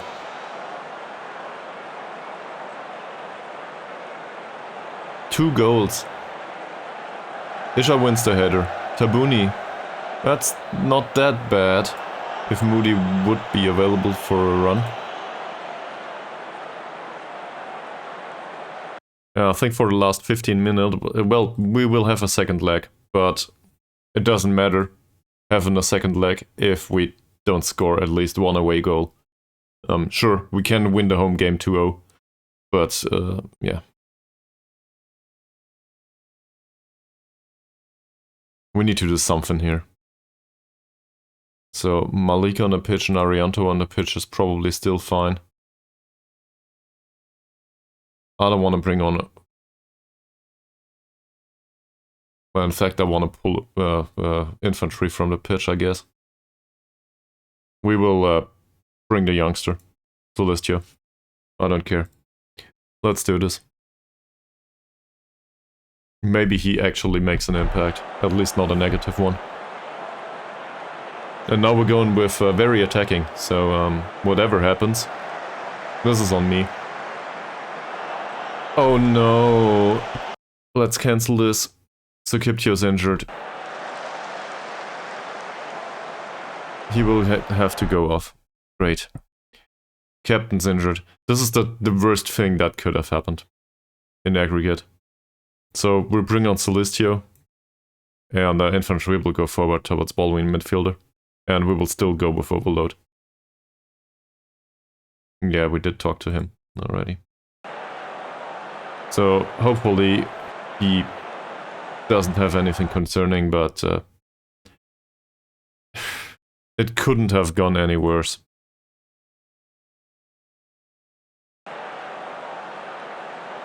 Yet another free kick. Putra, Ahmad. Will there be any positive reaction at all? Yes, there is. They know they didn't do well enough. And we are not creating chances.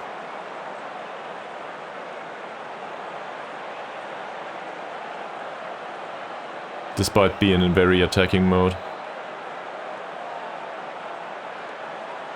Halim... Ari doesn't win that one.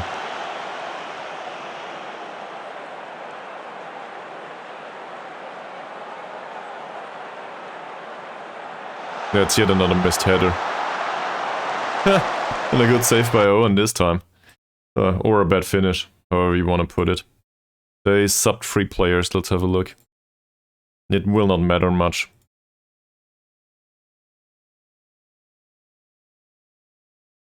That's a good central defender overall. He's not perfect, but he's good. Also, they pay him 800 euros per week. Wow. Yeah, well, closing him down, probably not that bad, given that we need it right now, but... He's not a case of for tight marking, he has bad passing, so... We can let him play the ball, doesn't matter much. The forwards here... I can just come up with pressing him always. And Bozzini... basically the same. Most of these players have really good technicals, or at least, well, appropriate technicals, so... we have a hard time coming up with solutions there. And this is why they did so well in the league too. In aggregate, this is all fine. They have decent playing material. We have to be really lucky. And it seems like we do not stand a chance here. Might still go down the wings.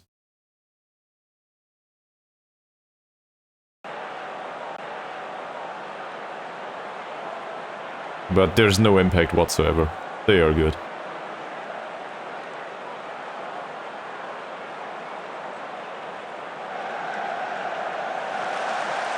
Well, there might be an impact, but not the one I'm looking for. Okay, that settles the affair. We will not go to the Champions League. Fuck. At the start of the match it looked like we stood a chance, but we really didn't. Look at that cross by Suprianto. It's one of those that we closed, that is closed down though, right? No. He has 4 to 7 points of crossing. Wonderful cross, and the header is won by Vayudi, who has 3 points of jumping reach and no heading whatsoever. Sure, he's faced with Arianto, who's even worse, but that's... What can you do? Really?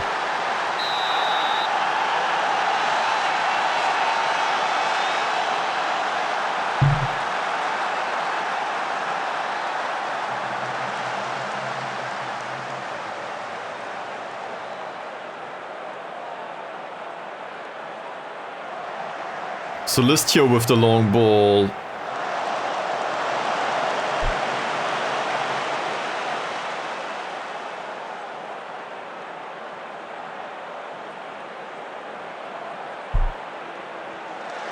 Yet another set piece.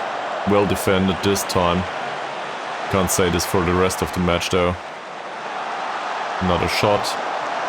3 people. That's it. Okay, so yeah, we conceded 3 times. That's not good. Despite all of the effort put into set pieces and tactics. This was the worst performance ever. Throughout the entire season, I think. And in the worst match ever.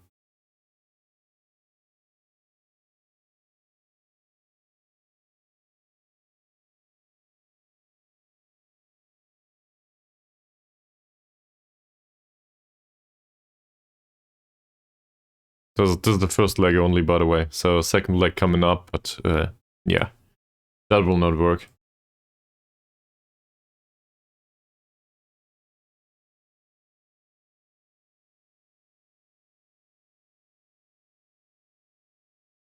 Well, I don't know. We're too nervous, I guess.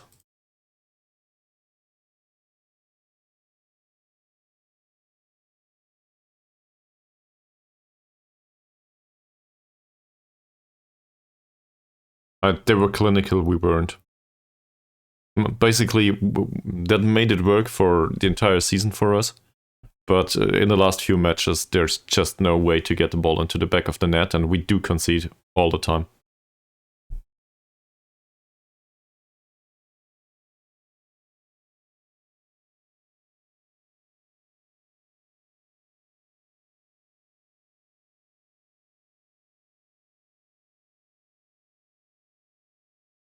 I actually think we did play well enough to win, in a way. Not that much possession, though. Yes, it is.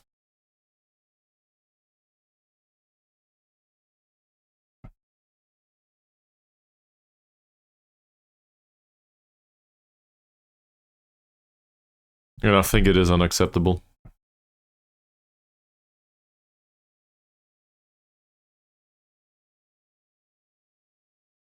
So Kipto's injured. No. A hamstring strain. Yeah, okay. We'll leave him to the physio. Don't want to hurt him long term. It's long term enough already. So club captain's out too. This is just what I expected. Half of the squad that is really reliable is out. And, well, his performance was fine, by the way. He had a 6.8 rating last time out. So in the end, he did play well in a really shitty game. But the rest of them didn't. And I don't know what to do about things.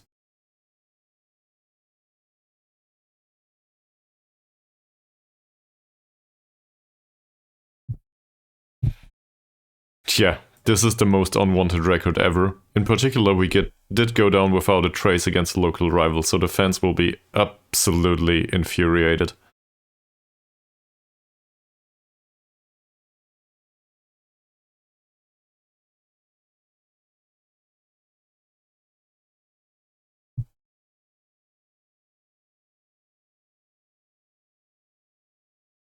Why do you find it so hard to stop? Well, with all the errors in defense, I guess it's just because we are available for scoring.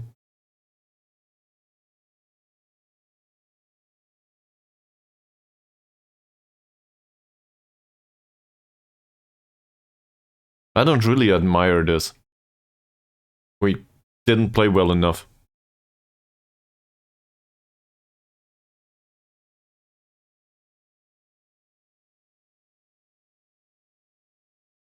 I like the board overall. Not much of a problem. I don't think so, no.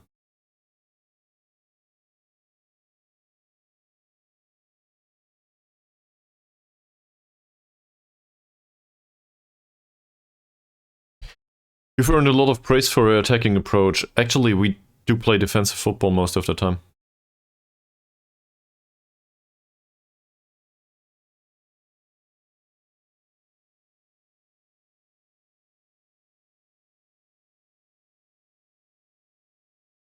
So now I need to come up with an idea, I think, for this or that.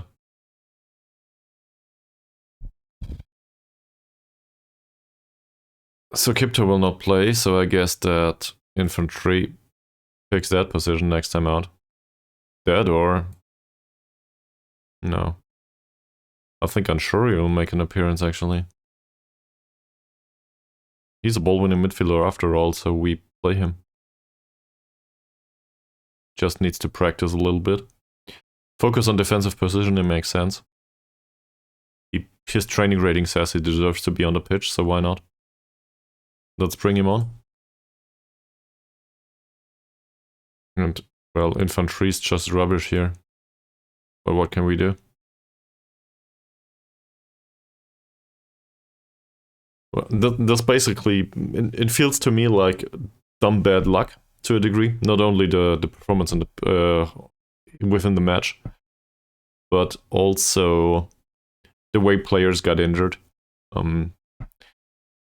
I somehow want to take the blame for that, or not give them enough of the recovery sessions, but to injure some of them long term is really bad. Like, we had no injuries whatsoever, and now it's Zico, Abdullah, Sukipto, and Haryanto injured, all at the same time. Well, Abdullah we can cope for, and Zico, okay. At least in Zico's case, we know that the medical report says he's susceptible to injury anyway. So I somehow see where this is coming from. Sukipto? That's low. It's not likely to happen. It might happen, but it's not likely. In Haryanto's case, though, his susceptibility to injury is low. This is a freak accident. It's not like we did something wrong about that, I think. So, I wouldn't say this cost us the game, but it certainly didn't help. Then there's more than a dip in form for Jorge Cesar. He does still get the chances. Well, some of them. But not as many as I would have wanted. Sure, he was faced with very good opposition. But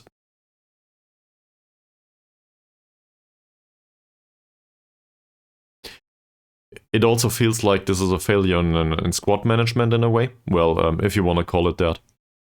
It feels like we do not have appropriate replacements for some positions.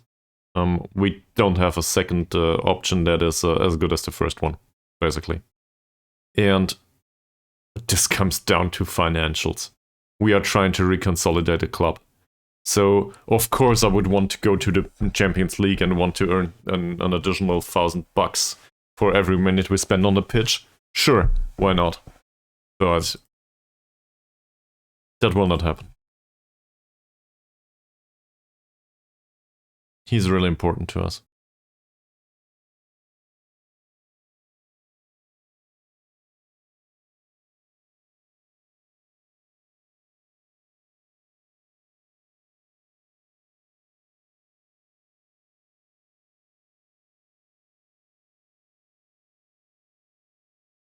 Okay.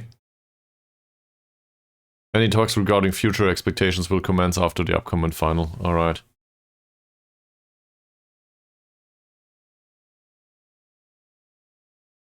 Well, this is too late, man. I guess everybody expected us to lose, didn't they? 3-0.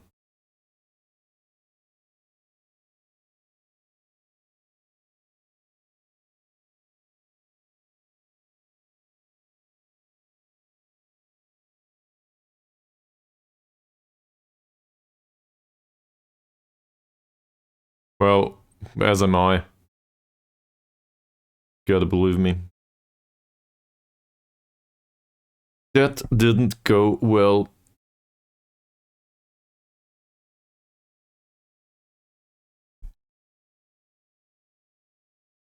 There's no use, we can't just go forward.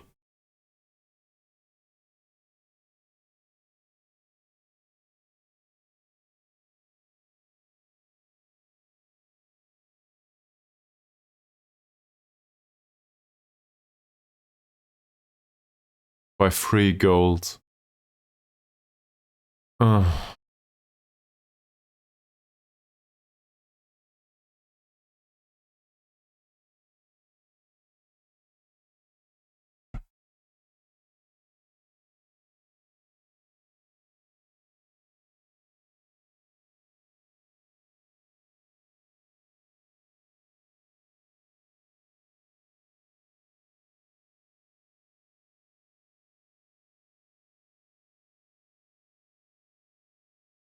Yeah, that's true. We didn't win the ball back. The expected goal story is... What I can clearly see here is that the very attacking approach doesn't work at all. So far. We didn't create additional chances or something. Nothing. And they just have superior skill too, so... We didn't shoot well. We barely had a shot anyway. And their players, we kind of restricted them in a way. So from that perspective, it worked. But they still managed to capitalize on our errors in defense and whatever we did. No good defending.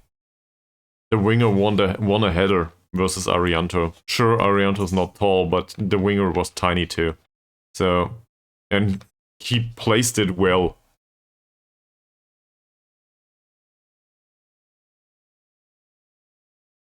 Stuff like this can always happen, but it feels like this was a bit much this time. Maybe by 1 or 2 goals. By 3 seems a bit much.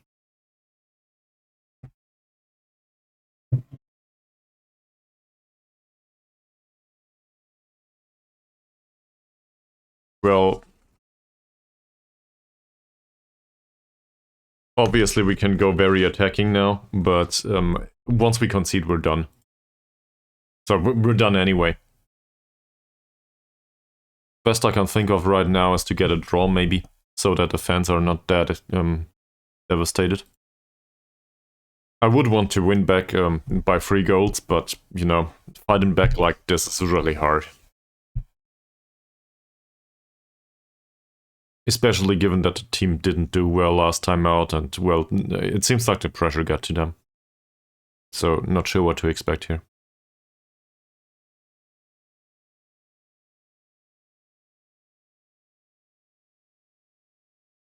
Guess first of all, we try to talk to Ben about last match. I cannot even find him for this.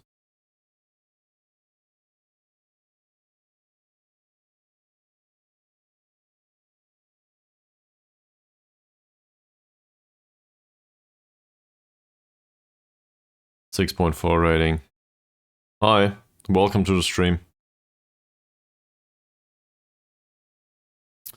Well, this didn't go well. He barely had any chances, so I guess we can warn him about that. You? Okay. Have fun, man.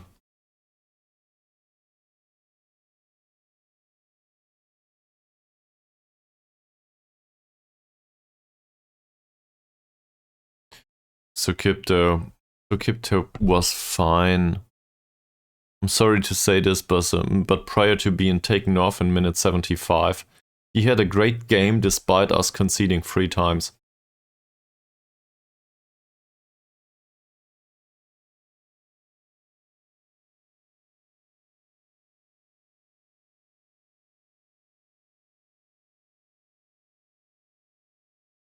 Yeah, to be honest, I don't get it.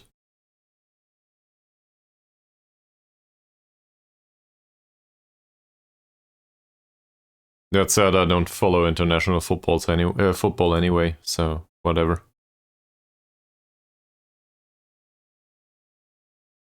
Celestio made an appearance last time out. I don't want to be too hard on him. A 6.6 for 15 minutes. Yeah, okay. Whatever. I guess it's not his fault. Happy to have him on the pitch though. This will give him an official warning. There is no chances created whatsoever.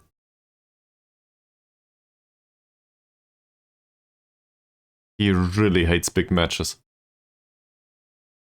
There's no senior members in the squad that do well in big matches, and it certainly shows. They don't even have to be that old. They just have to be less nervous.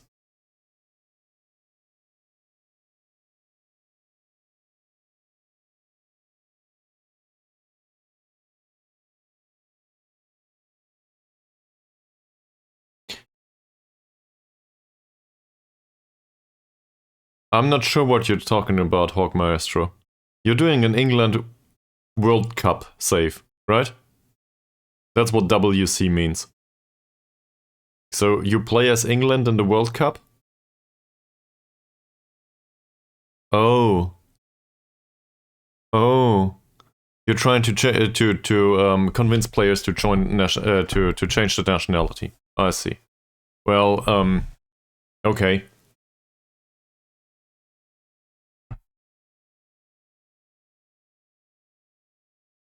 Yeah, I get it. I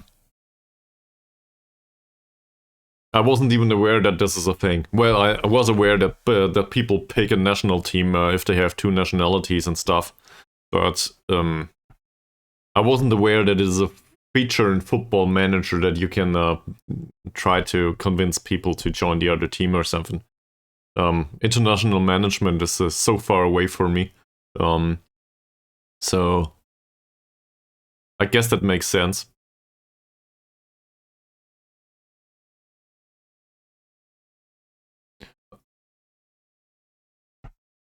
Okay, okay, yeah, I see.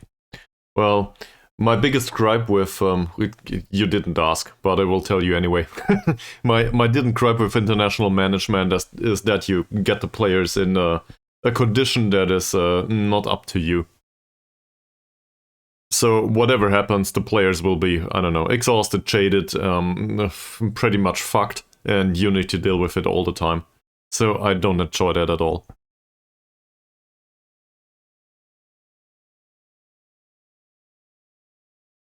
All right. No comment about Ari, I think. He didn't create much. Well, I guess. To it sounds a bit too negative to say to each his own, but I really think everybody should do what's fun for them, and if that's what's fun for you, that's great. I very much appreciate that. So have fun. I really mean that. I just didn't find another way to phrase it right now. And to be fair, I'm kind of frustrated by losing the first leg of the cup final by 3 goals against local rivals on top. So yeah, I wouldn't say devastated, but I kind of expected something, but not this. So he didn't create any chances.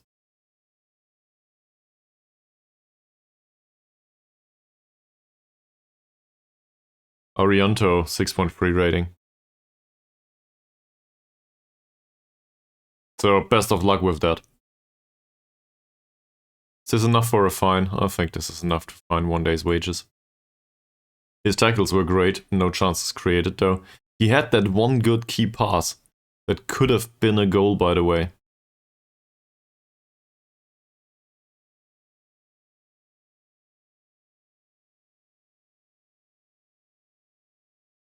.2 rating. That will give him another warning. Well, maybe a fine too. So bad.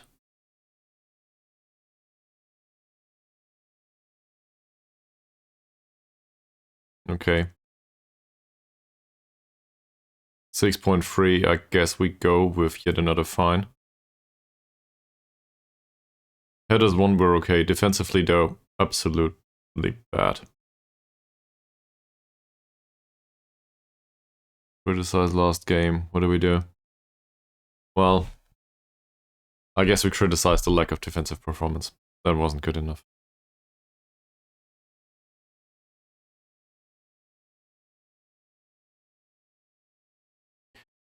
Yeah, bravo. It feels like it feels that way. Also, welcome back to the stream, man.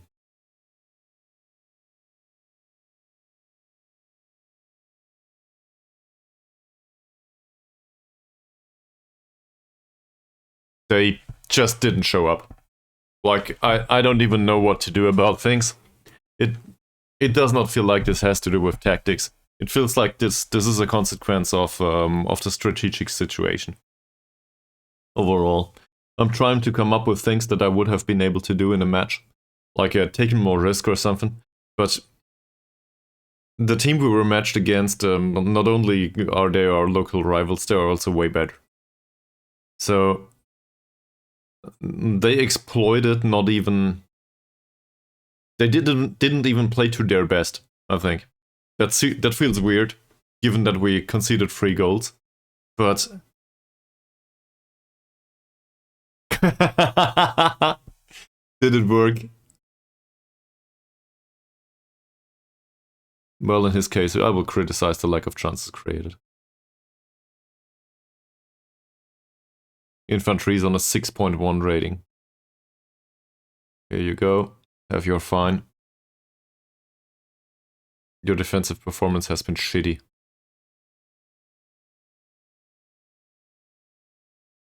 Isha 6.4 after coming on. I was hoping for something more, but didn't appear. Well, in that case, but everybody's probably really excited to play in the Premier League for one match. But in this case, I cannot put the under 18s in the first team. Half of them are already here. They're rubbish, and we know that. I tried to rotate some of them in because I don't have a choice. I'm not sure if you were around, but Arianto is injured, Zico is injured. Sukipto just got long-term injury in the first leg of the match, and who else? Oh yeah, Abdullah is also injured. So the worst of the four is probably Sukipto, and the second worst is probably Harianto, and we don't have a replacement for these. So I don't know. We're fucked.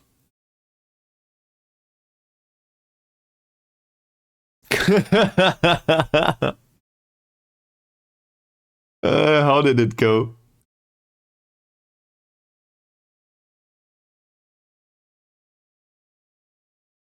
I will criticize the last game. He didn't create any chances.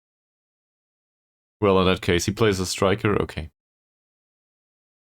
And we'll go with this. 6.0 for my league. That's the worst defensive performance I've seen from you in a long time. And that says something. Well, okay.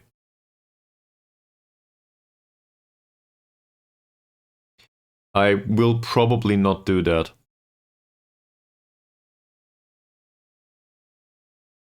From time to time, I seem to reflect on things. And in this case, I think it says a lot about the status quo of the team. We made it to the cup final. That's a really great achievement. Hell, we reconsolidated the finances of the club. That's also very much overachieving. We had a top half finish. We were destined to go down, for sure. The recommendation was to fight bravely against relegation. We made it to the top half in the 7th spot. That's really good. But we're also not as consistent as I want us to be, and we're not as good as I want us to be. If we had a bunch of, if we had a squad that was full of Imbiri likes, then there would be a great future for this club. But so far, I don't think that's realistic.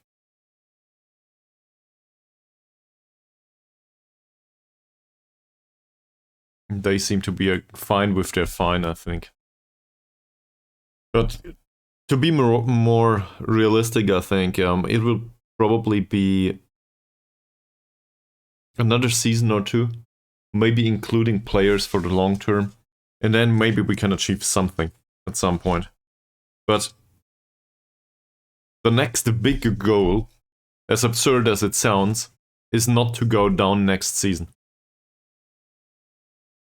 At least for me.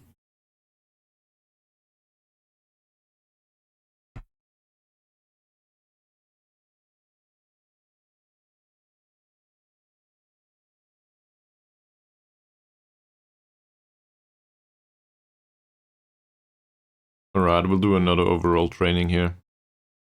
Huh. It doesn't matter, does it?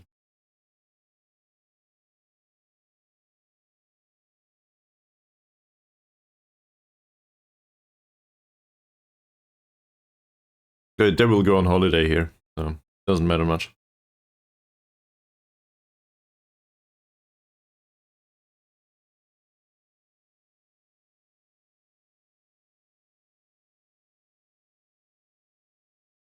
I also want to transfer list the odd player here and there, but we will have a hard time selling most of them. They earn too much.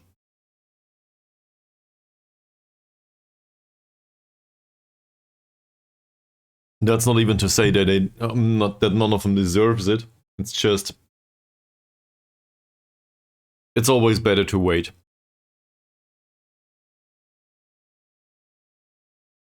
If somebody wants to offer for our players, we did have great performances throughout the season. So, for example, I cannot understand why there haven't been offers for Roger Caesar.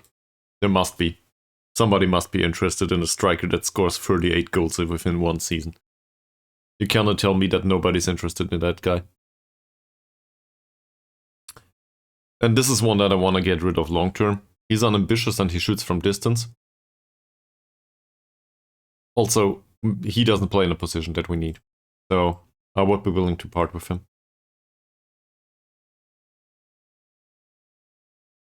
And Chris Kerr got called up for the under-21s cup. Alright.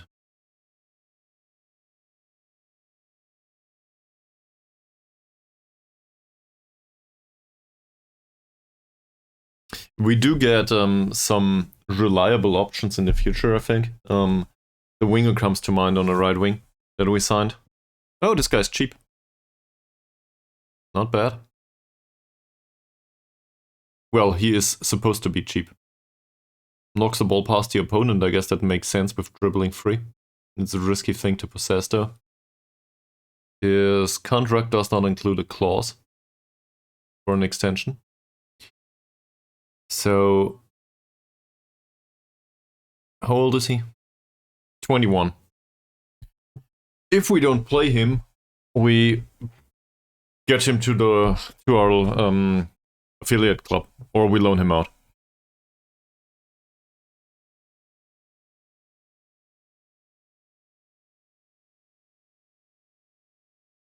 For a year though, that might make sense.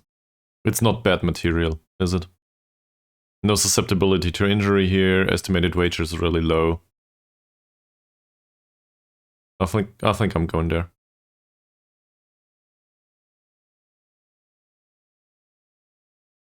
Yeah, that's alright. Yeah, and we can probably negotiate this down to, I don't know, 120 maybe. Maybe even lower. Depends, let's start with 90. This is fine, yeah, you can have an appearance fee. I just want the contract to be a bit longer. And also, we will include an extension clause, obviously.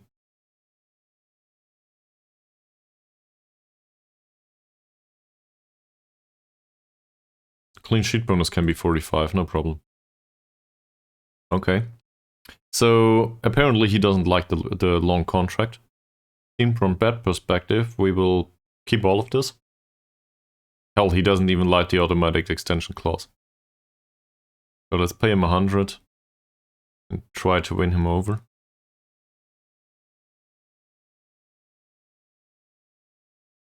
That will not happen, okay. He's annoying to deal with.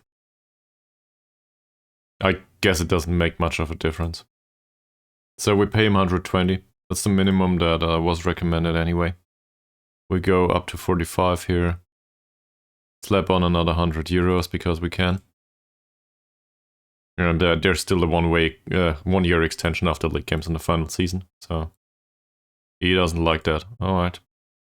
Then you go to the shortlist and that's it. Saputra. I don't necessarily think this is a bad idea.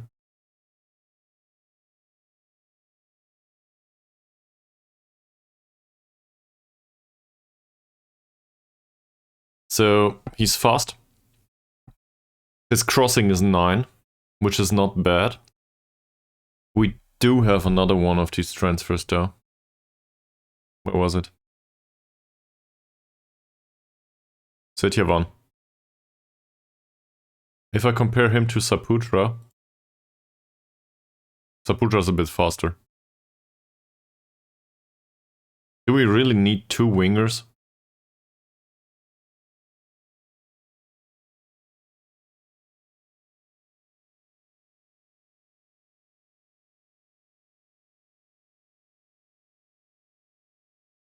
Yeah, that's basically all of it. He's a bit faster. Otherwise, well, his technique is a bit worse. No surprises there. And we did sign him as a fringe player. on 375. He's a 25-year-old. He's younger. We would want to / need to get rid of Zico anyway. So is this a bad signing? Depends. He's fairly inconsistent and doesn't enjoy big matches. He is somewhat cheap. Interested in a transfer. He is accustomed to League One in Indonesia. He's Indonesian as far as I'm aware. Yes, he is. So I'm not sure if I want to go there. I think we put him to the shortlist in case we need him. Oh, he is on the shortlist, yeah. Hermavan doesn't fit the description. Well, he can play out here, but I'm not that convinced.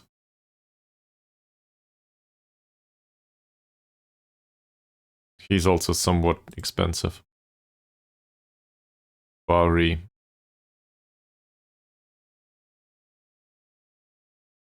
That would be a decent option for left back. That said, he costs a lot of money for the amount of skill he brings to the table. He's a very focused defensive player.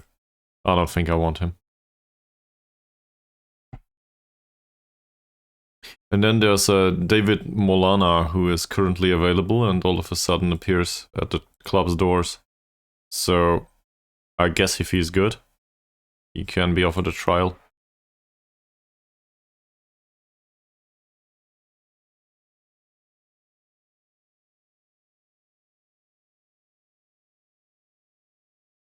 Oh.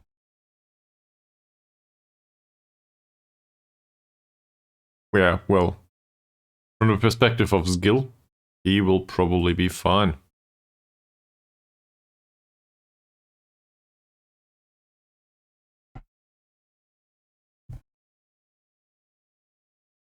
Oh, I hate it. Losing the cup. It was so close.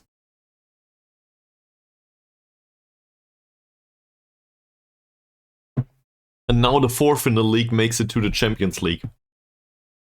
We had that spot at some point. Or it should.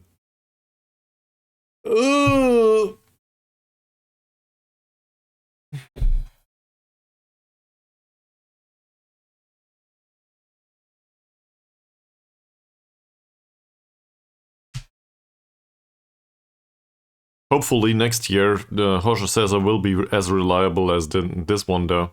Because he scored a lot of goals. Well, I'm not even sure about that. They didn't let me down, did they? They did go through with it for the entirety of the season. They overachieved in a way.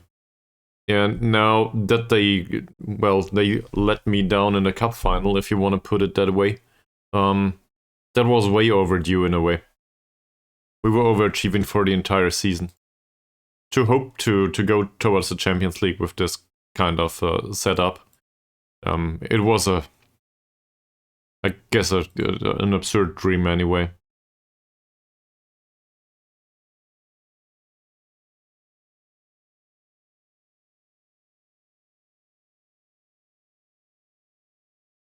Also, there's hope.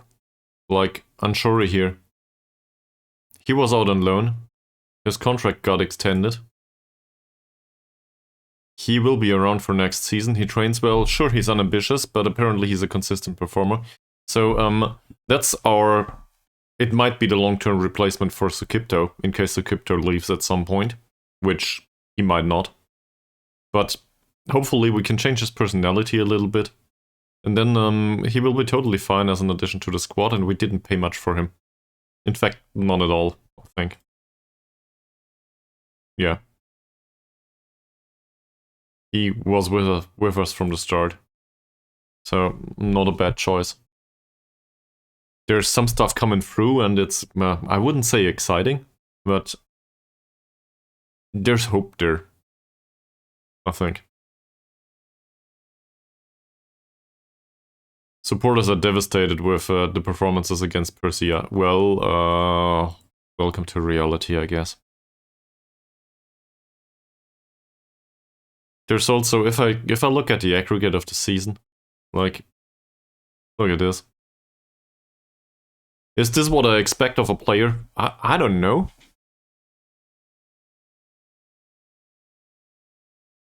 Yeah, well, maybe I'm too cuddly. But on the other hand, I try to be consistent with the team. So to keep the same playing personnel around and stuff. Because I think in the long term it will buff out. And it will help with the performances. And we can see this somewhat. Well, I wouldn't want to pick Imbiri here. But let's pick Simon Owen. Just because I got him open right now. If I continue this kind of development for another 5 years, he will probably not be a bad goalkeeper. He will not be world class anytime soon. But he does, well, he started with 6 points in some of these attributes here. In one-on-ones and kicking and stuff. I think prior to joining us though. But he was really bad in some of these areas. And it got better. He certainly improved in anticipation, so that's a good thing. He's still a good personality. He's still a decent choice overall. That said, he's a leading player for most League 2 sides, it says here. So he needs to improve a little bit. Not by much, though. And afterwards, he would be a standard player for our team, and that's fine. We need standard players for our team. We didn't pay much for him. We barely pay anything for his wages. For some reason. So, I don't know, that's okay. Also, next season he will probably get number 1. And there's other players in the squad that fit a similar picture, I think. Well, not Anshori. Where's Arianto for? This is Anshori, still misclicking. Here's Arianto. I thought more of Arianto, but he's a 19-year-old. Whatever. Let him have another year or 2. If I look at this overall, it doesn't necessarily scream I will not develop in the future. It might, but he's too young. Let him have another year or 2. And hell, he might need 4. And he might need a match experience. As long as there's nobody else available that does better, we will play Arianto as on his League 2 standard in the first league. And we will suffer the consequences. But that's okay. If we find anyone else that's better, well, we will try to put him down to League 2, where he belongs, with our affiliate club. That's what we have him for, or what we have them for.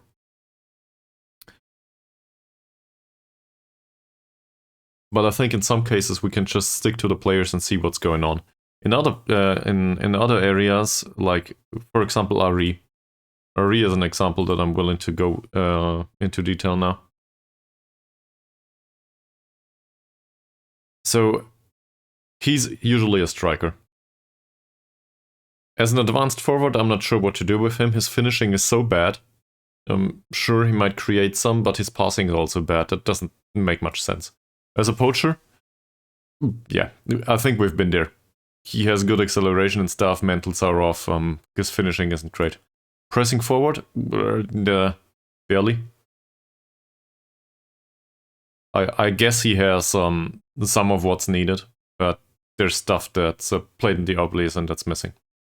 I think we can figure out that deep lying forward is probably not his thing, given that he has no creativity whatsoever. Well, he has the flair, but not the vision and the passing. And, well, target forward is not a question, I think, with that strength. He is tall, but that's about it. And this, well, none of this will work. So we have the wing options, and there's basically the same. He's not creative enough. He's pacey, but I'd rather play a 22-year-old that has similar acceleration and pace, with at least 5 points of crossing here, or at least 7 points of passing or something. And we have those players available to us. So whilst I like him being fairly professional and I'm not strictly against the trades, he just doesn't fit the picture. He's all over the place in terms of attributes. So in that sense, I would be willing to part with him. He doesn't want to leave though. So if somebody comes along and offers for him, yeah, he will go. We will also not extend his contract, I think. But we need to wait until the end of the next season, until we can make these decisions. And, well, that will cost us some money. Fucking hell. Isha's out too. Alright. We leave him to the physio. Whatever. It's just too much, all of it. Maybe the season has been too long. I don't know.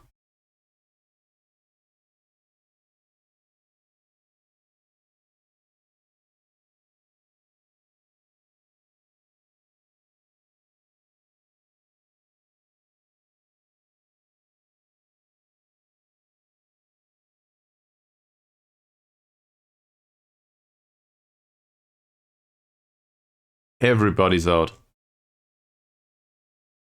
Well, not everybody. Oh, Zico's injury is not a long-term injury. He might be available for the cup match. Whatever that means.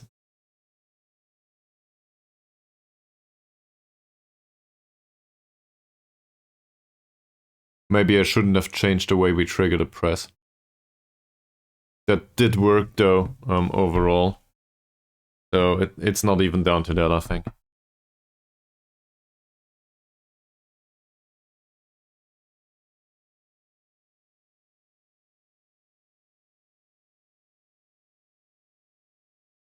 The excellent attacking record of Jorge Cesar. Yeah, I'm aware, thank you.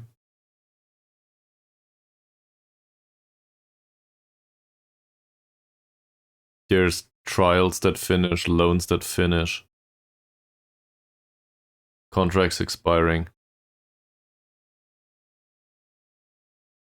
Okay, that's good. So Iman Putra is more ambitious and a bit calmer in heated situations. It's something.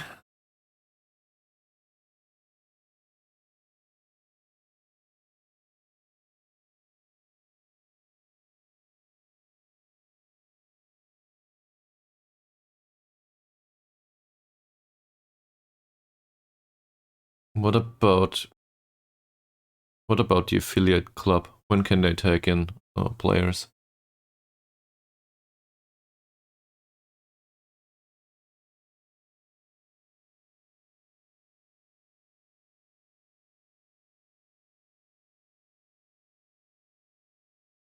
We did start this in April. So I don't know, maybe in the next transfer window.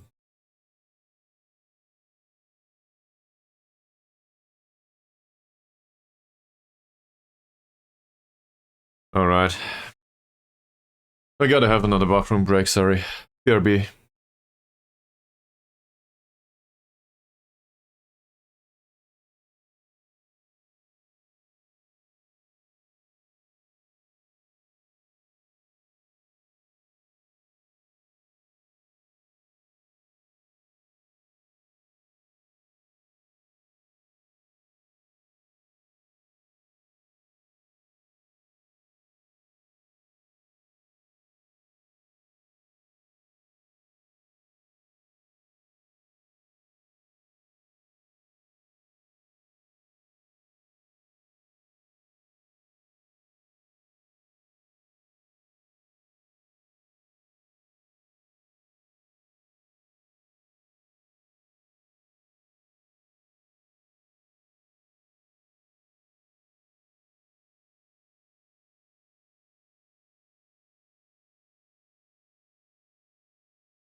Here we go. So apparently, Aid Rinaldi is showing promise, and he's out on loan. And we are still questioning if we want to extend his contract. I think we will set him for release.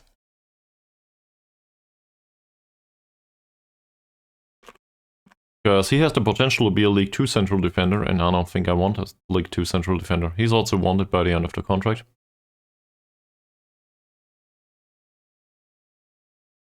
Well, let's offer him out for 10% or something.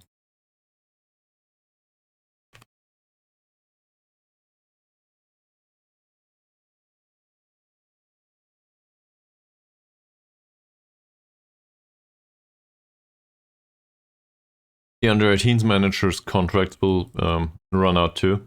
I think I can live with that. He's expensive and doesn't serve much purpose.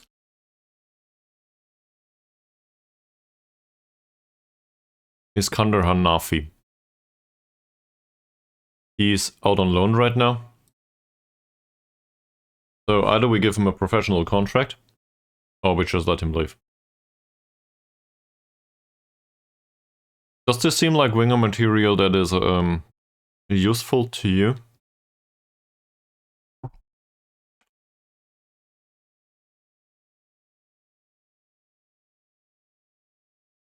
Probably not.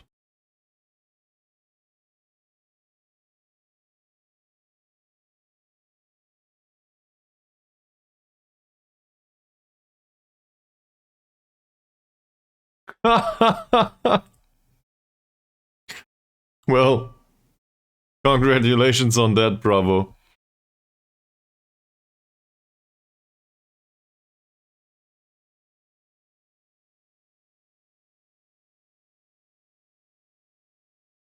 Susanto is lacking potential. Okay. I can agree on that.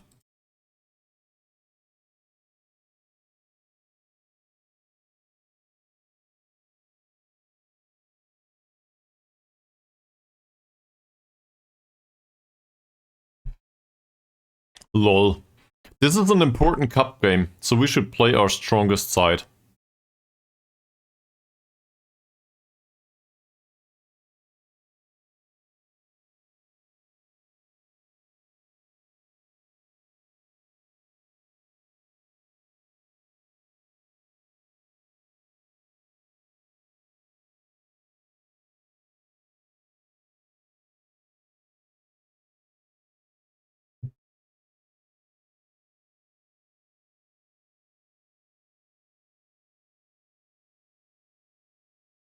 Yet another team meeting. Oh, I don't know. Okay, what can happen? What's the worst that can happen? We can devastate them all.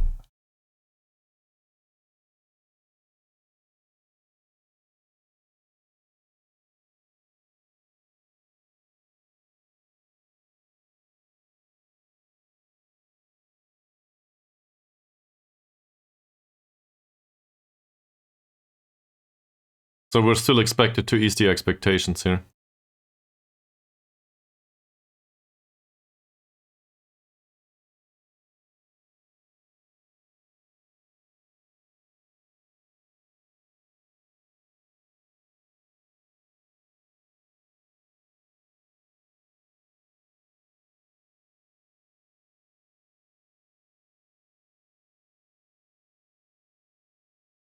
Cool. So I fucked it up. I should have eased the pressure, but whatever. 3-0.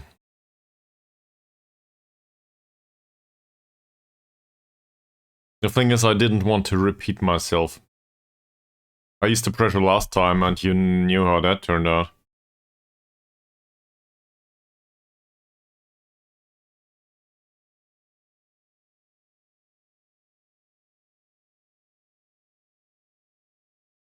Of course. Alright, we play without a central defense. I put some pressure on, no problem. Halim injured himself. So this is 2 out of 2 central defenders injured now. So Whatever I do, it doesn't matter anymore. Harry Rice, I am not convinced in the end. And Indra Purnomo, well, I am somewhat convinced here, but he's under contract, so what am I to do?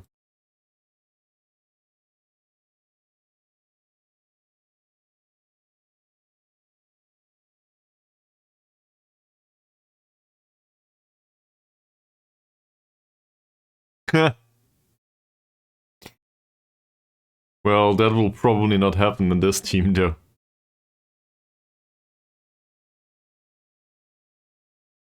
Let's have a look. Half of them are injured anyway.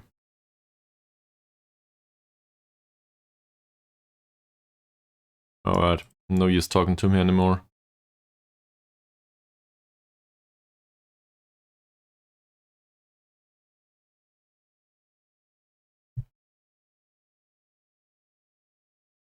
I think he trains in endurance right now. Might as well do vision and passing here. For him to create additional chances. The low vision is really at the detriment of a player, I think. If it's some sort of inverted winger.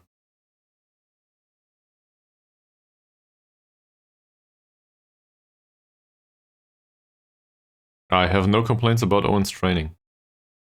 Never.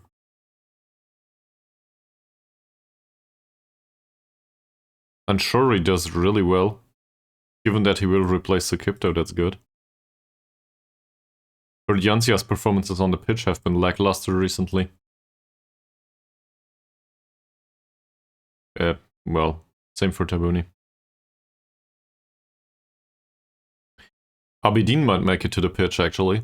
I don't know if this is a good idea, but, you know, why not? On the other hand, that's probably not a good idea. The youngster might make it to the bench, maybe.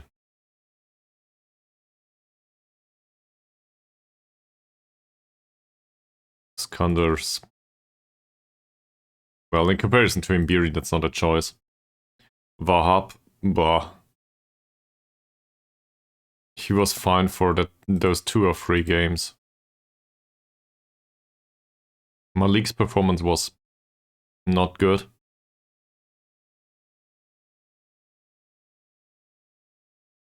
Celestio made an appearance last time out. It pains me to say he will play. Samantri, yeah, he might play too, given Tabuni's recent performances. Karif, most likely not. He does train well though, so he got that going for him, which is nice. Still unambitious though. Hidayatullah, well, I guess he trained well. Fawzi will probably be one that leaves us. But we can trace his training on 7.95. This is nothing. Not sure what's going on here.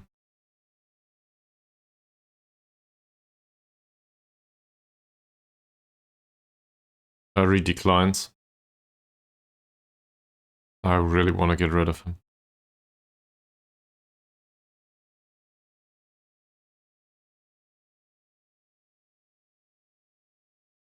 I just don't like players that are not focused on their specific roles. And it can be one role and I can live with one attribute that's bad. But if there's if they are not able to do half of what's needed for their role, I have a hard time coming up with excuses. And in Ari's case, that would be, I don't know, the creative passing, the crossing, the finishing. It would need to be something that is there to facilitate his ability to play in one role or another. But in case of Ari, I just can't figure out what it is. He's good at running, that's it.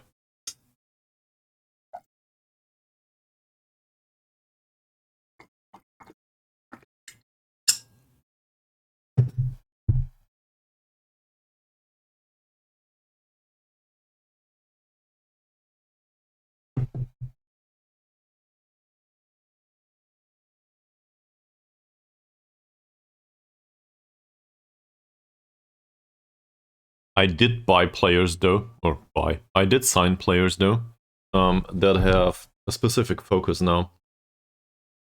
And that aren't that bad. So maybe that helps.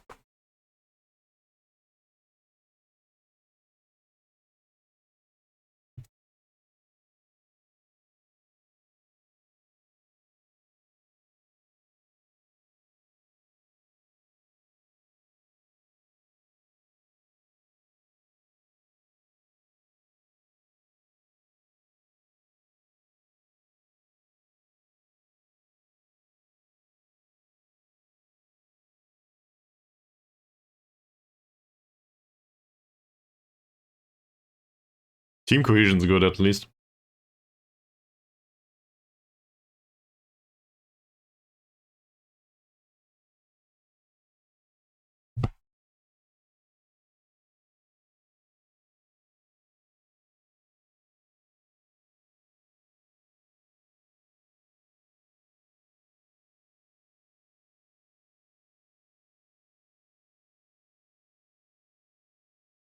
How long until the start of the next season?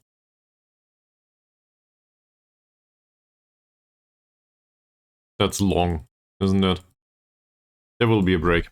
Fuck that, we will play Halim anyway. This is a minor injury, he can play through this. I'm okay with this.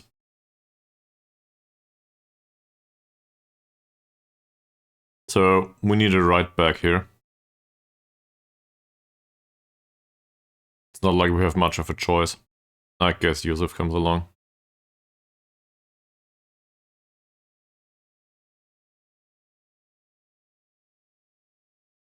And I think I will bring along, well, Isha's absolutely out. Abdullah cannot play, Sukipto cannot play, so I guess Zico makes it to the bench. Being hurt and all. Doesn't matter much.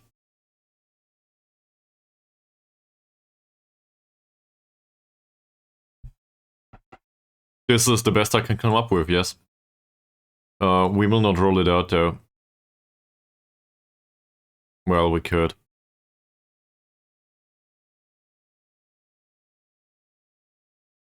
We will once again play Persia.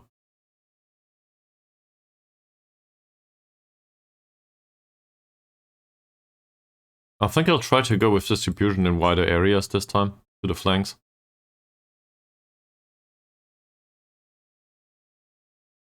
We do seem to stand a chance there. And, well, middle of the pitch is not as high quality as I'm used to anyway.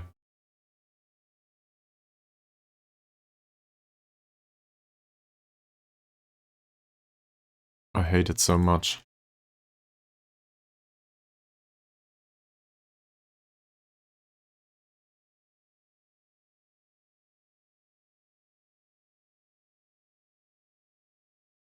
Great.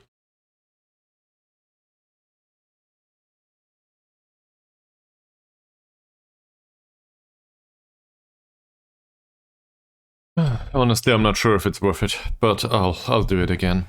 Okay.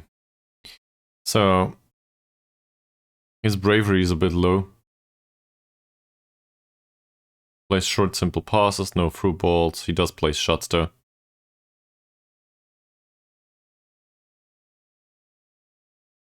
We barely get cards anyway. His bravery is a bit low too. His dribbling is good though. That said, why not go with a hard tackle on him? Sure, he has 13 points of dribbling. And we need to close down both of them. Same with Vayudi. But I will not suffer another 3 goals. So, doesn't matter if we finish the match with 10 men on the pitch. Or with 9, or 8, or 7. I prefer for us to be all 11 on the pitch at the end of the game, but whatever. Also, in particular for the wingers, probably show them to the weaker foot. Same here. he's somewhat susceptible to violence. He isn't. So I guess we go with hard tackling in his case. And, well, his dribbling's bad, but we might stand a chance there. No tight marking on most of these.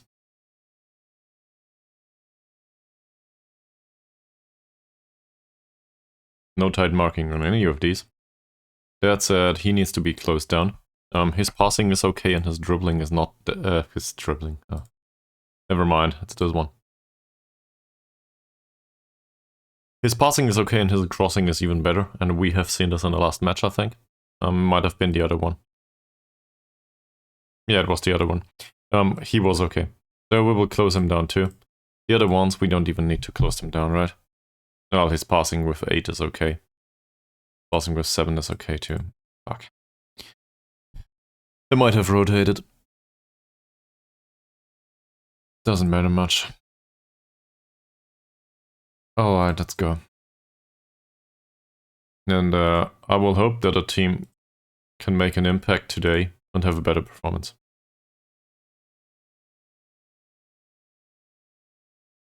I just want to score a goal at least.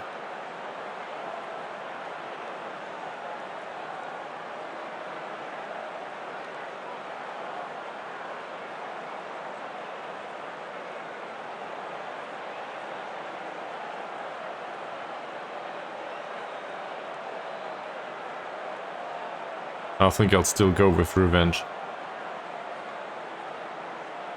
Hopefully that helps. So... Owen should be somewhat resistant to pressure. Malik isn't. Halim isn't. Infantry definitely isn't. Thanks, Bravo. Thank you very much. Most of these should resist some amount of pressure. For the Ansia too, and not so sure in Biri's case. Alright. We raised expectations for these. For the rest of them, we will just encourage them. That seems to work for some of them. Moody just doesn't give a fuck. He's composed and he will do whatever he does. He doesn't care what I think of it. He will put his best on the pitch, and if it's good enough or not, that's an entirely different affair. Can I end the run here and now? Well...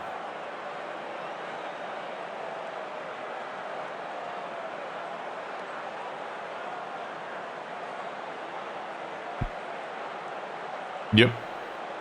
How do I plan to stop him? Well... My problem with him is... his mentals are really good. He's not even that good of a passer. He's just in the right position and basically he cycles the ball around. Circles? Cycles. Cycles the ball around. I'm confident in the... Is Alberto Halim fit enough to last the full duration of this match? No, he isn't. We will still play him. And we definitely need him, so he plays. Hopefully he will not go out after 30 minutes, but whatever. There's a youngster on the bench, doesn't matter.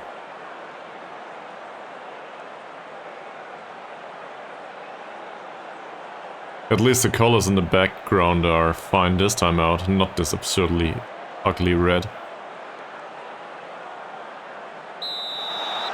Alright, let's see where this goes.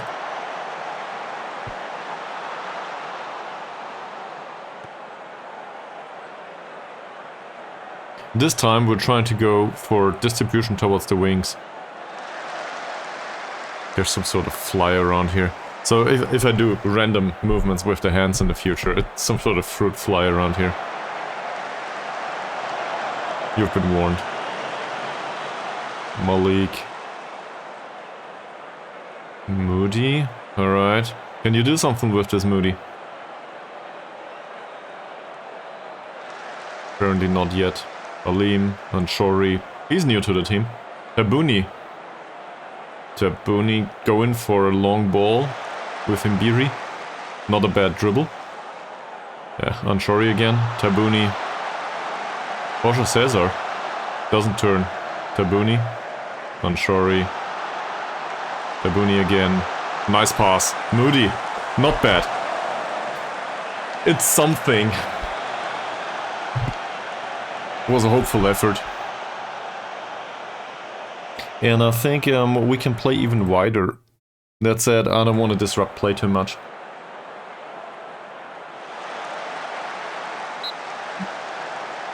That's a free kick on our side. Oh, it was offside. Infantry. Ariando. Tabuni. Anshori. Tabuni again. Imbiri. Tabuni.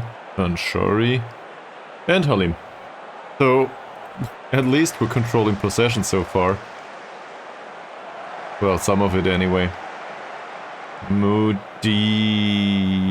Nope. Not a good pass. Come to think of it, how's the instruction from Moody?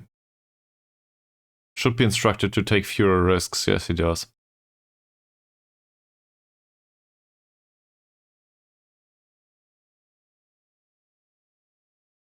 There's not much to do here. He is instructed according to his lack of ability, I think. So... to figure something out there doesn't serve much purpose. There's nothing to be done there. Owen takes a long kick towards Ferdiancia. Ferdiancia skips past Ahmad. Really? Borja Cesar. 1! 2 goals to go.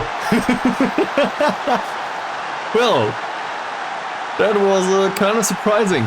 On the other hand, this is exactly what we needed. I didn't expect Ferdiancia to skip past the central defender though. That was an accident, somehow. To be fair, we instructed the goalkeeper to distribute that way. I didn't expect it to go down that well though. So much for that. And now there's this weird arithmetic going on with their mood that depends on the aggregate result, I think. So I cannot praise them for scoring, because they are still 2 goals down, according to their own feelings. Borja Cesar wins the ball. Not bad.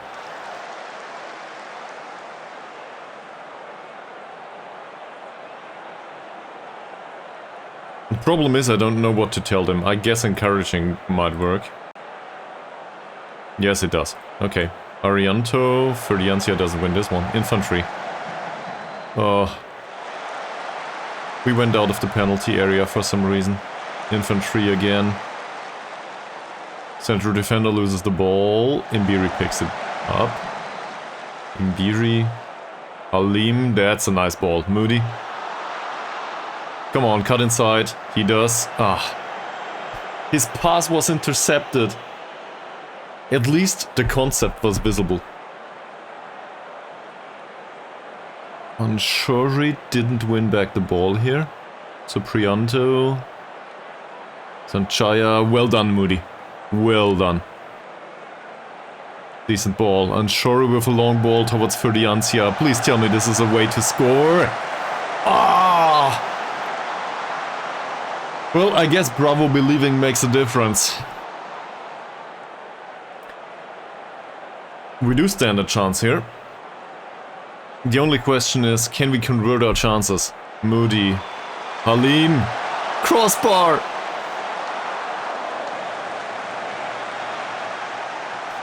I didn't expect that.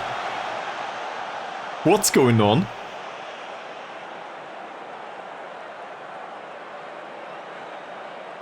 Home advantage or something?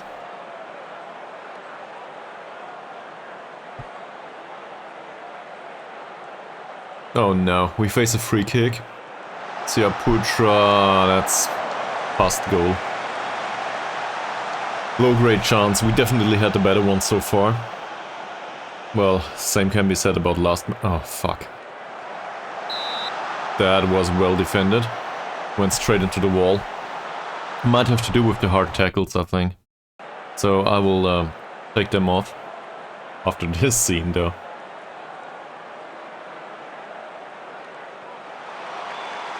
Halim, that's well done. Okay, give me a second. Let's go into our precision instructions. We had a few hard tackles here on players that are good dribblers.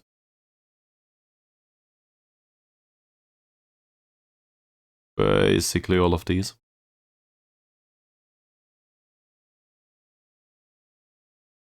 Yeah. So we'll take off the hard tackling here. Leave them as they are. Come on, Malik. Oh no. Gave it back to Owen. Infantry. How about a long ball? Yeah, Ferdiancia is fine. Why not? I did expect Moody, but whatever. Arianto. That's... not good passing. Malik with the throw in. Moody. Malik again. Reasonable. Anshori. It's a cross by Anshori for Jorge Cesar, who puts it past the goal. We can win this. Well, it might not be enough to win in aggregate.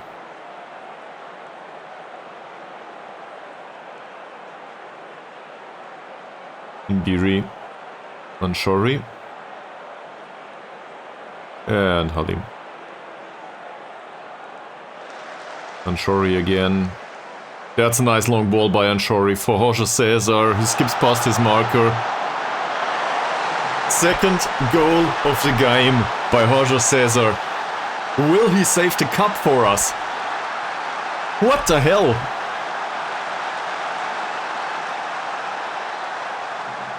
Also, what a nice ball by Anshori. Who needs the Kipto anyway? That was great so far. Now I'm starting to have hope. Not sure if that's a good thing. Come on guys, you can do even better. Alim is anxious again. How are they?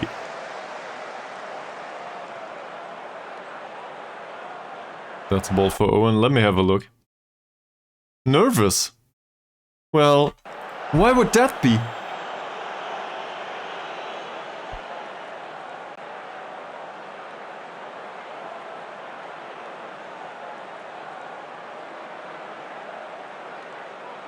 Can we score a third? In the first half, maybe? Yeah, me too, man. Me too. Now I'm hoping for a result. And in the end, we might still go lose this, or I don't know. Errors in defense happen. Moody.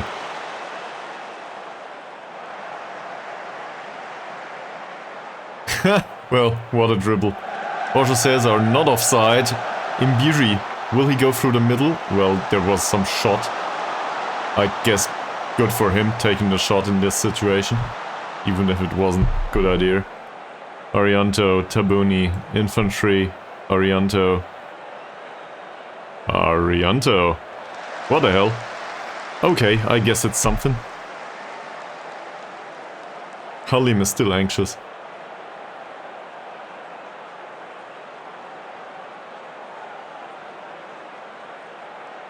It was a great performance overall in the first half. If they kick on like this, we might just make it to the extra time or something.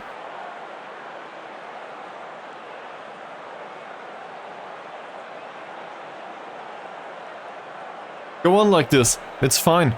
Also, those that didn't play well, get moving. You can make a difference.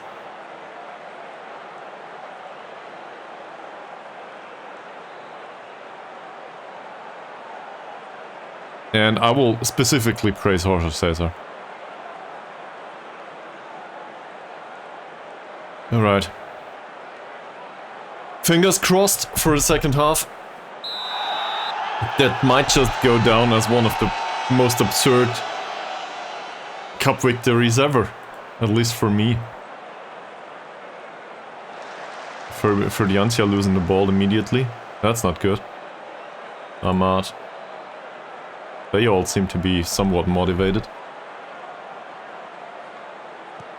Francisco. This ball distribution goes straight towards infantry. Malik.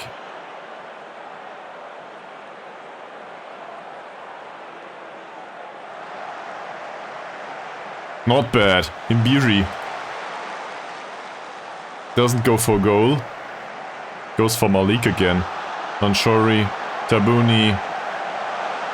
Flips the crossbar. What a shot. We can do this. Maybe. At least we stand a chance.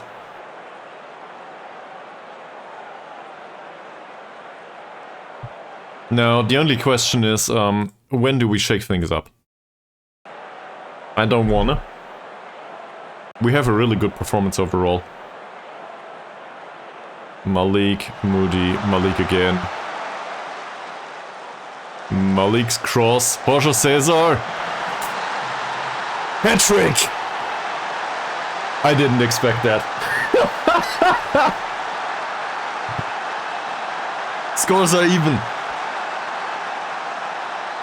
And now we can sit this out. Sure, they have the away goal at their side in case they score in this stadium, but it doesn't look like they stand a chance right now.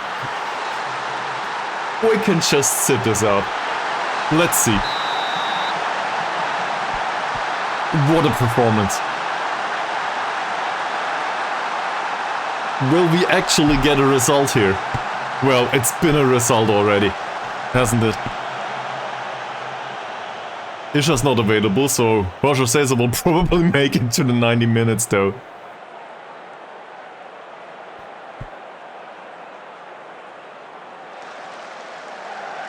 Please intercept that. That's not intercepting it. Malik wins the header. Moody does not control the ball, that's dangerous. Okay. We got this. So far, we got this. Come on, yes. Nice scene for Diancia. Infantry for Tabuni. For Diancia again. Tabuni. Jorge Cesar, Anshori, Moody. Anshori. Okay. We're good so far. Infantry. Arianto. I'm really nervous. Tabuni for Ferdiancia. Arianto. Nice passing. Infantry. Do we stand a chance here, actually? It certainly looks that way. Anshori. Moody. No killer ball coming in. Halim for Moody again.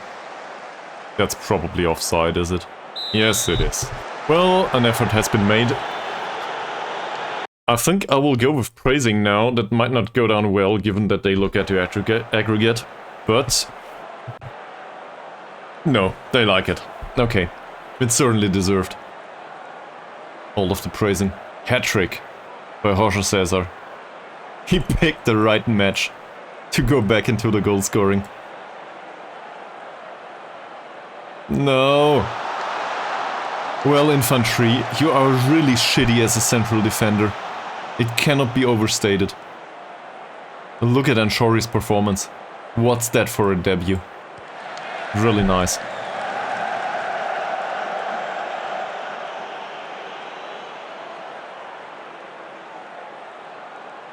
Pamunkas. Close him down, Moody. Run. Close him down. He doesn't. Owen claims the ball though. 10.0 rating by Jorge Cesar. There seems to be slight rain. Why ever you did that. He's specifically instructed to distribute towards the wing. Doesn't care, apparently. Ferdiancia skips past his marker. Well. What the? No! This cannot be true. This doesn't happen. Does it? Fourth goal. Now we just need to make it through another 20 minutes. That's probably the best win ever if we get this done. I'm not sure what to say. Clearly no offside. And Jorge Cesar, without any emotions, just rams it into the back of the net. Hammered in, not a chance for the goalkeeper. And now we are absolutely cruising. At least for now.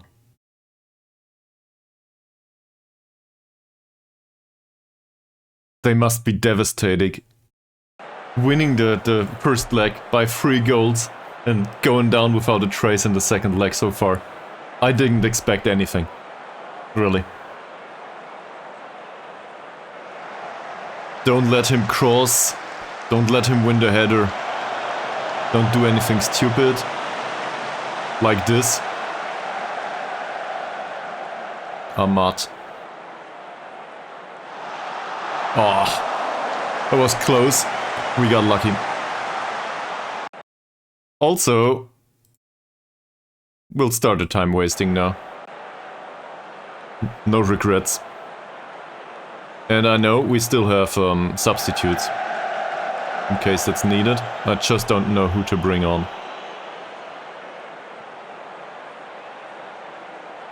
Win the header, he does. So Prianto. Pamunkas, I guess. Did they sub anyone? Can't see it right now. Doesn't look that way. That's dangerous. Hopefully that was offside though. Halim, nice. Lucky to have Halim on the pitch. Defend that well. We practiced this. They do at first glance. So Prianto, don't let him shoot. Don't let him shoot either. And yet another corner.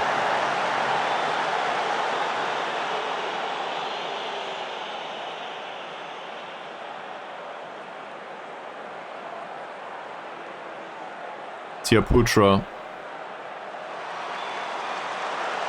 Well defended. Anshori. Well defended too. Come on, Imbiri. Oh no. It's another corner. I'm incredibly nervous, by the way. For obvious reasons.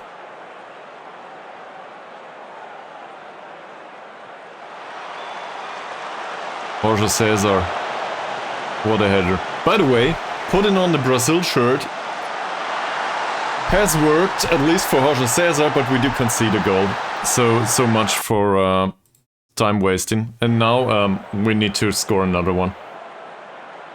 Fuck. Couldn't have gone any worse. They have the away goal. It was set piece.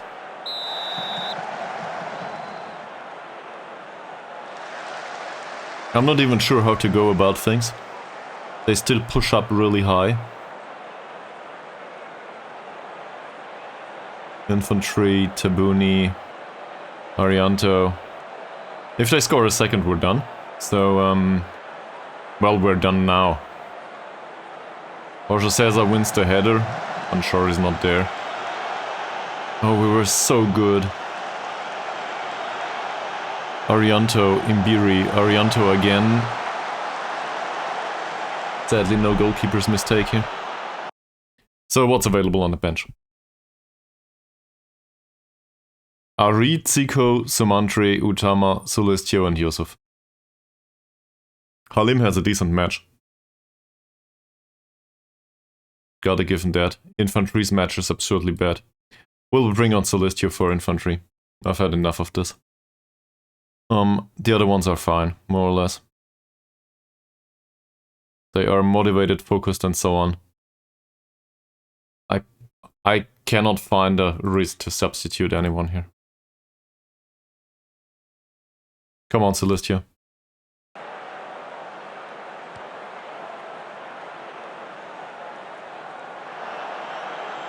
Malik's ball towards Imbiri is not bad. He runs down the wing. Nice one for Moody. And that's a corner. We're somewhat reliable after corners, right? Jorge Cesar is still on the pitch. And now we have two central defenders on the pitch who might just be able to hit the ball into the back of the net. Another header by Halim that hits the crossbar.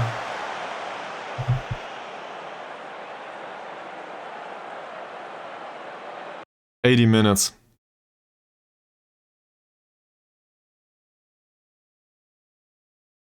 If we go for overload, we might concede on the counter and then that's it. They brought on a sub. Alright, let's see. Who is it?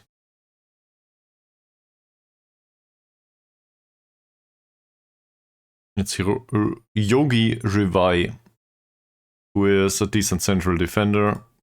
I think I remember him.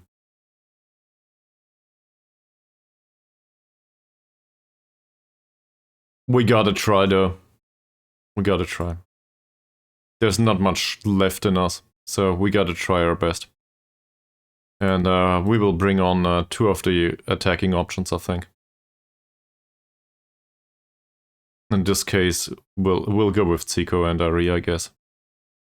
So Zico is more or less no-brainer. He's bad at most of this, right? Yeah. He's bad at most of this, that said, he's scored from time to time.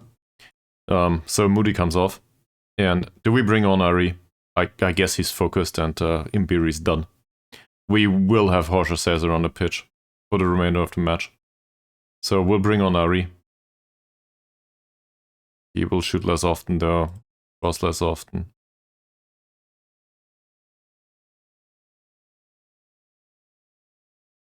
Go out. Score that goal. And we are going in a very attacking mode now. So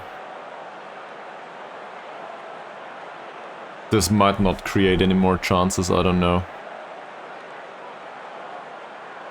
Well, it creates another chance for them. We did have hope. Come on. Not much happening.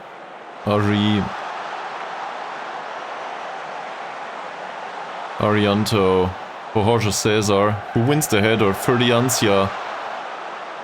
Still Ferdiancia. Arianto.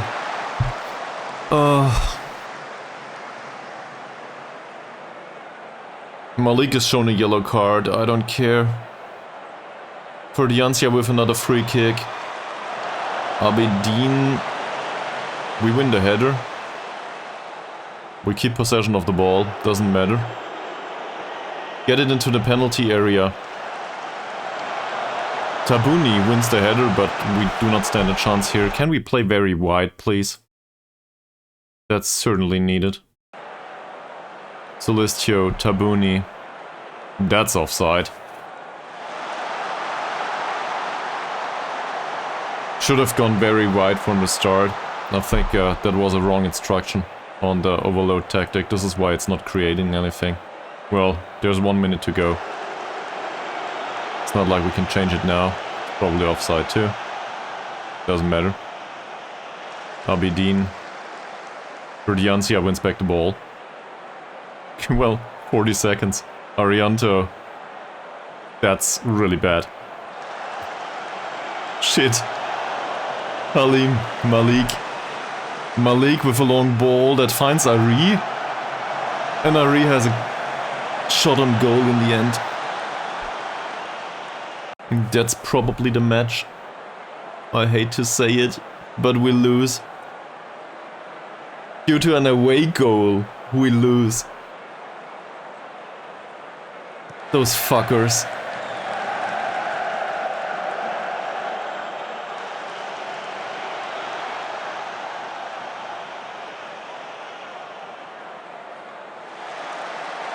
We lost this one in the first leg, not in the second leg.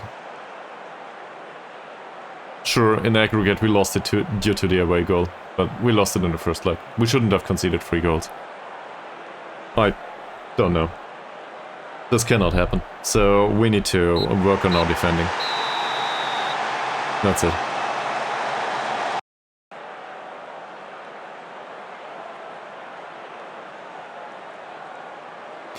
Don't give me hope. Well, I cannot watch this. Go away.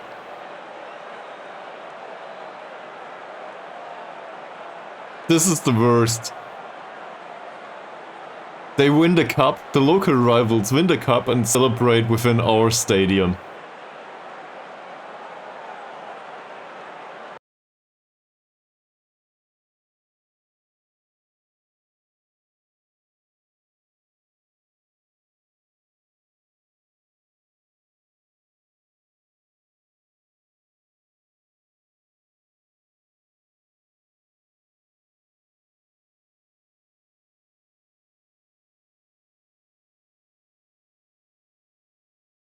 I do think they had a good performance overall, though.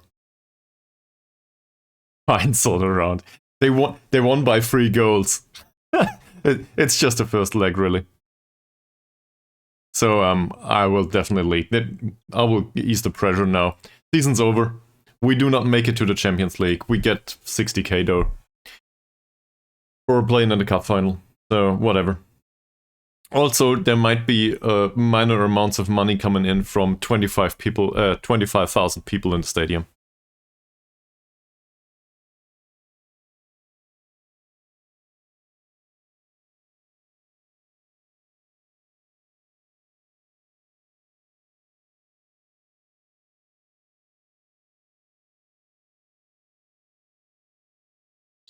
Overall, I think the performance was fine.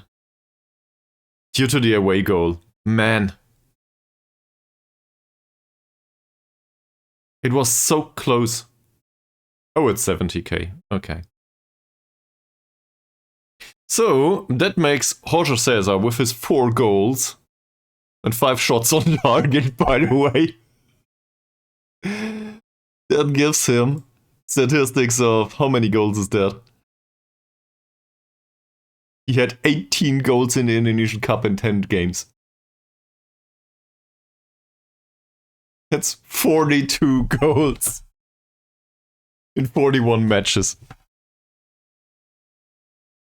I'm not in a bad mood about this, I think. This guy has a bright future ahead of him. If we can keep him at the club, that is. Well, the future is a very near term, probably. But if he can do this for another season, that would be fantastic. Alright, press conference. Let's go through with this. I am very proud of the performance of the players, though. And, well, we didn't lose the match, so the fans will probably not be that disturbed.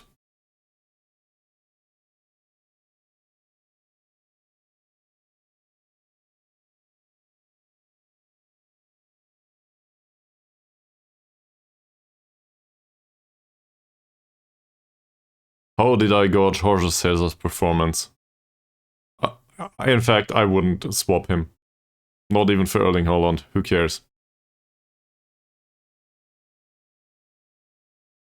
We're done with seeing the job through, guys. I don't know what kind of questioning this is. We paid him 6.5k, and, well, we got 70, so I guess that's good. Win bonus is totally appropriate.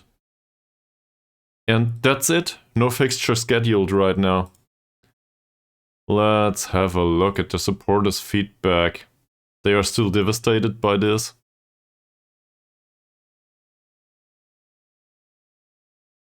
Yeah, okay. They are devastated because we lost on aggregate, but they are very much pleased with the performance overall. So that's better. The supporters actually liked it. They are still disappointed though.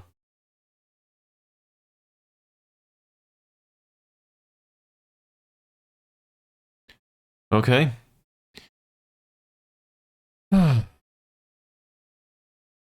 So what do we do now?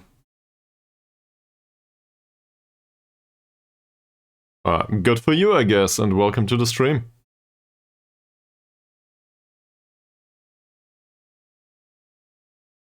Well, if Jorge Cesar makes it to 35, he might just be top goal scorer too. Over here. Not sure though. So Karif will be on international duty, and for the rest of it, squad planning coming up, I think. So I'm definitely excited about that. Let's have a look at the squad and the contracts in particular. Molana's contract runs out, he's a trialist anyway. We'll have a look at him later. And Malik's contract runs out. Utama's gonna retire. Sadly, infantry will not follow him, so we will be stuck with him for another season. Same with Zico, by the way. And otherwise, we're okay. So we'll have a look at the squad planner anyway, right? This is not great, so this needs improvement, obviously. Central defense could do with an improvement. I think we've seen that this season. There are youngsters. Who the hell are you? Oh, we signed them. Okay. Well, alright. We just signed him for being a perfectionist. He will go to the second league, I think. I'll just put him to the second league team after coming in, and he can play there. To our affiliate. And this stuff, well, we could use, I guess, a replacement on left back. This is covered, more or less. No big problems here. So Kipto's available, infantry will still be around, and we have Abdullah as well as Anshori. Anshori is fine here. We've clearly seen that in the last match. It might not persist all the time, but I think he's actually a good choice here, overall. Also, way less expensive than infantry right now. And here, I'm not really happy with the options despite, the options besides Tabuni, not despite. But it's not like we can afford much here, so we'll see. We will pull Bayan Isha from Shadow Striker duty, I think. He might do it from time to time, but I think I will follow the recommendation of Cheronolid.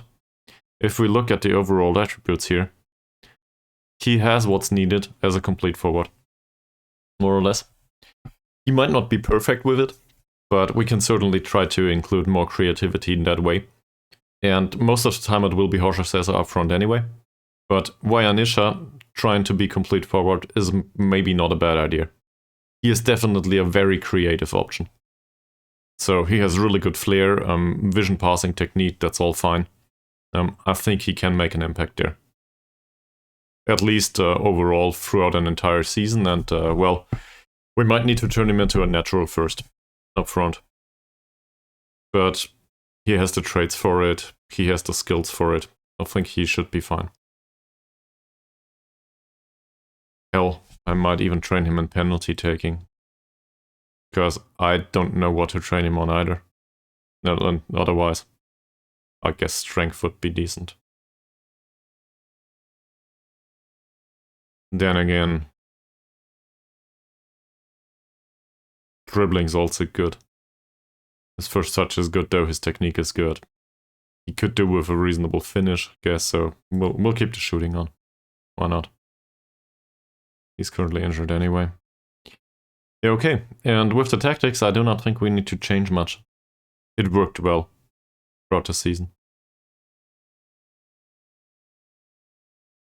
We will need to get rid of some youth players though. In particular those with bad traits and stuff. I don't know why I signed these guys at all. Sometimes you don't need to pick your youth intake.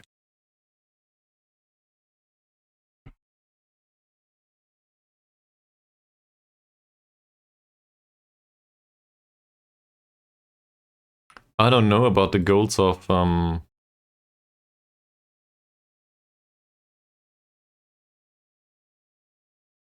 next season. Not sure yet what's expected of us.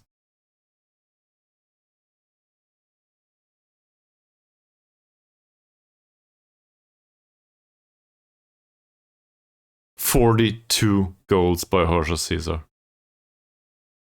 If Imbiri would match that, well, first of all, we would be in the Champions League.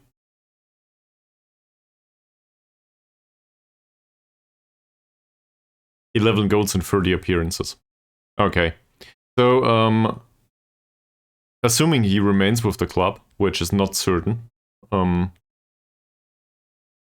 my prophecy is he will score at least 15 next season. He did improve. Overall, he's not very consistent so far. Yeah, clearly shows here. But my assumption is he will improve his goal scoring overall. If he doesn't get hurt, that is, of course, but it's unlikely to happen. As long as he plays, he should be able to score 15 times next season. Let's see.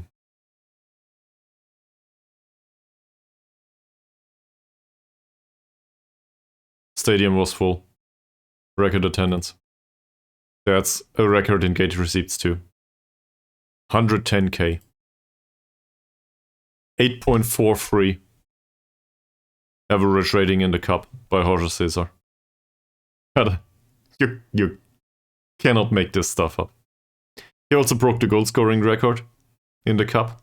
18 goals. Yeah, I guess that's kind of good. Fucking hell. And most player of the match awards in the Indonesian Cup, well, that's kind of deserved, right? So, squad planning for the next season's coming up.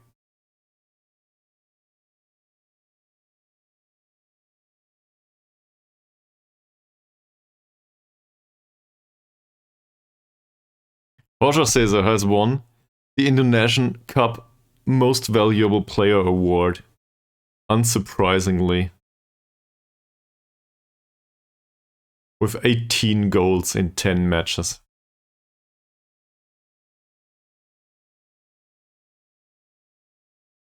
Just imagine scoring 10 goals and there's somebody better than you.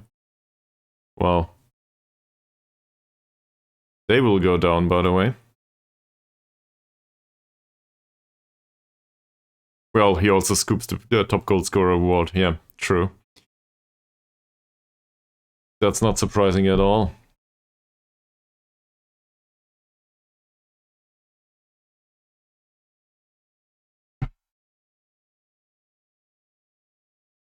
So close that we could taste it. Scoring 4 goals in the second leg. And obviously I could praise him, but what for? He's in perfect morale. Wage budget at 18k, transfer budget at 50. The finances say we are slightly in the black all of a sudden. There's still a loan going on. We can repay that now. On the other hand, we might just keep it as it is. Well, 46 euros in interest, it's something. This feels like a regular European bank account. Okay. So, I think I will wrap up the stream here. We made it through the cup games. It was really close. Special thanks to Bravo for sticking around and watching.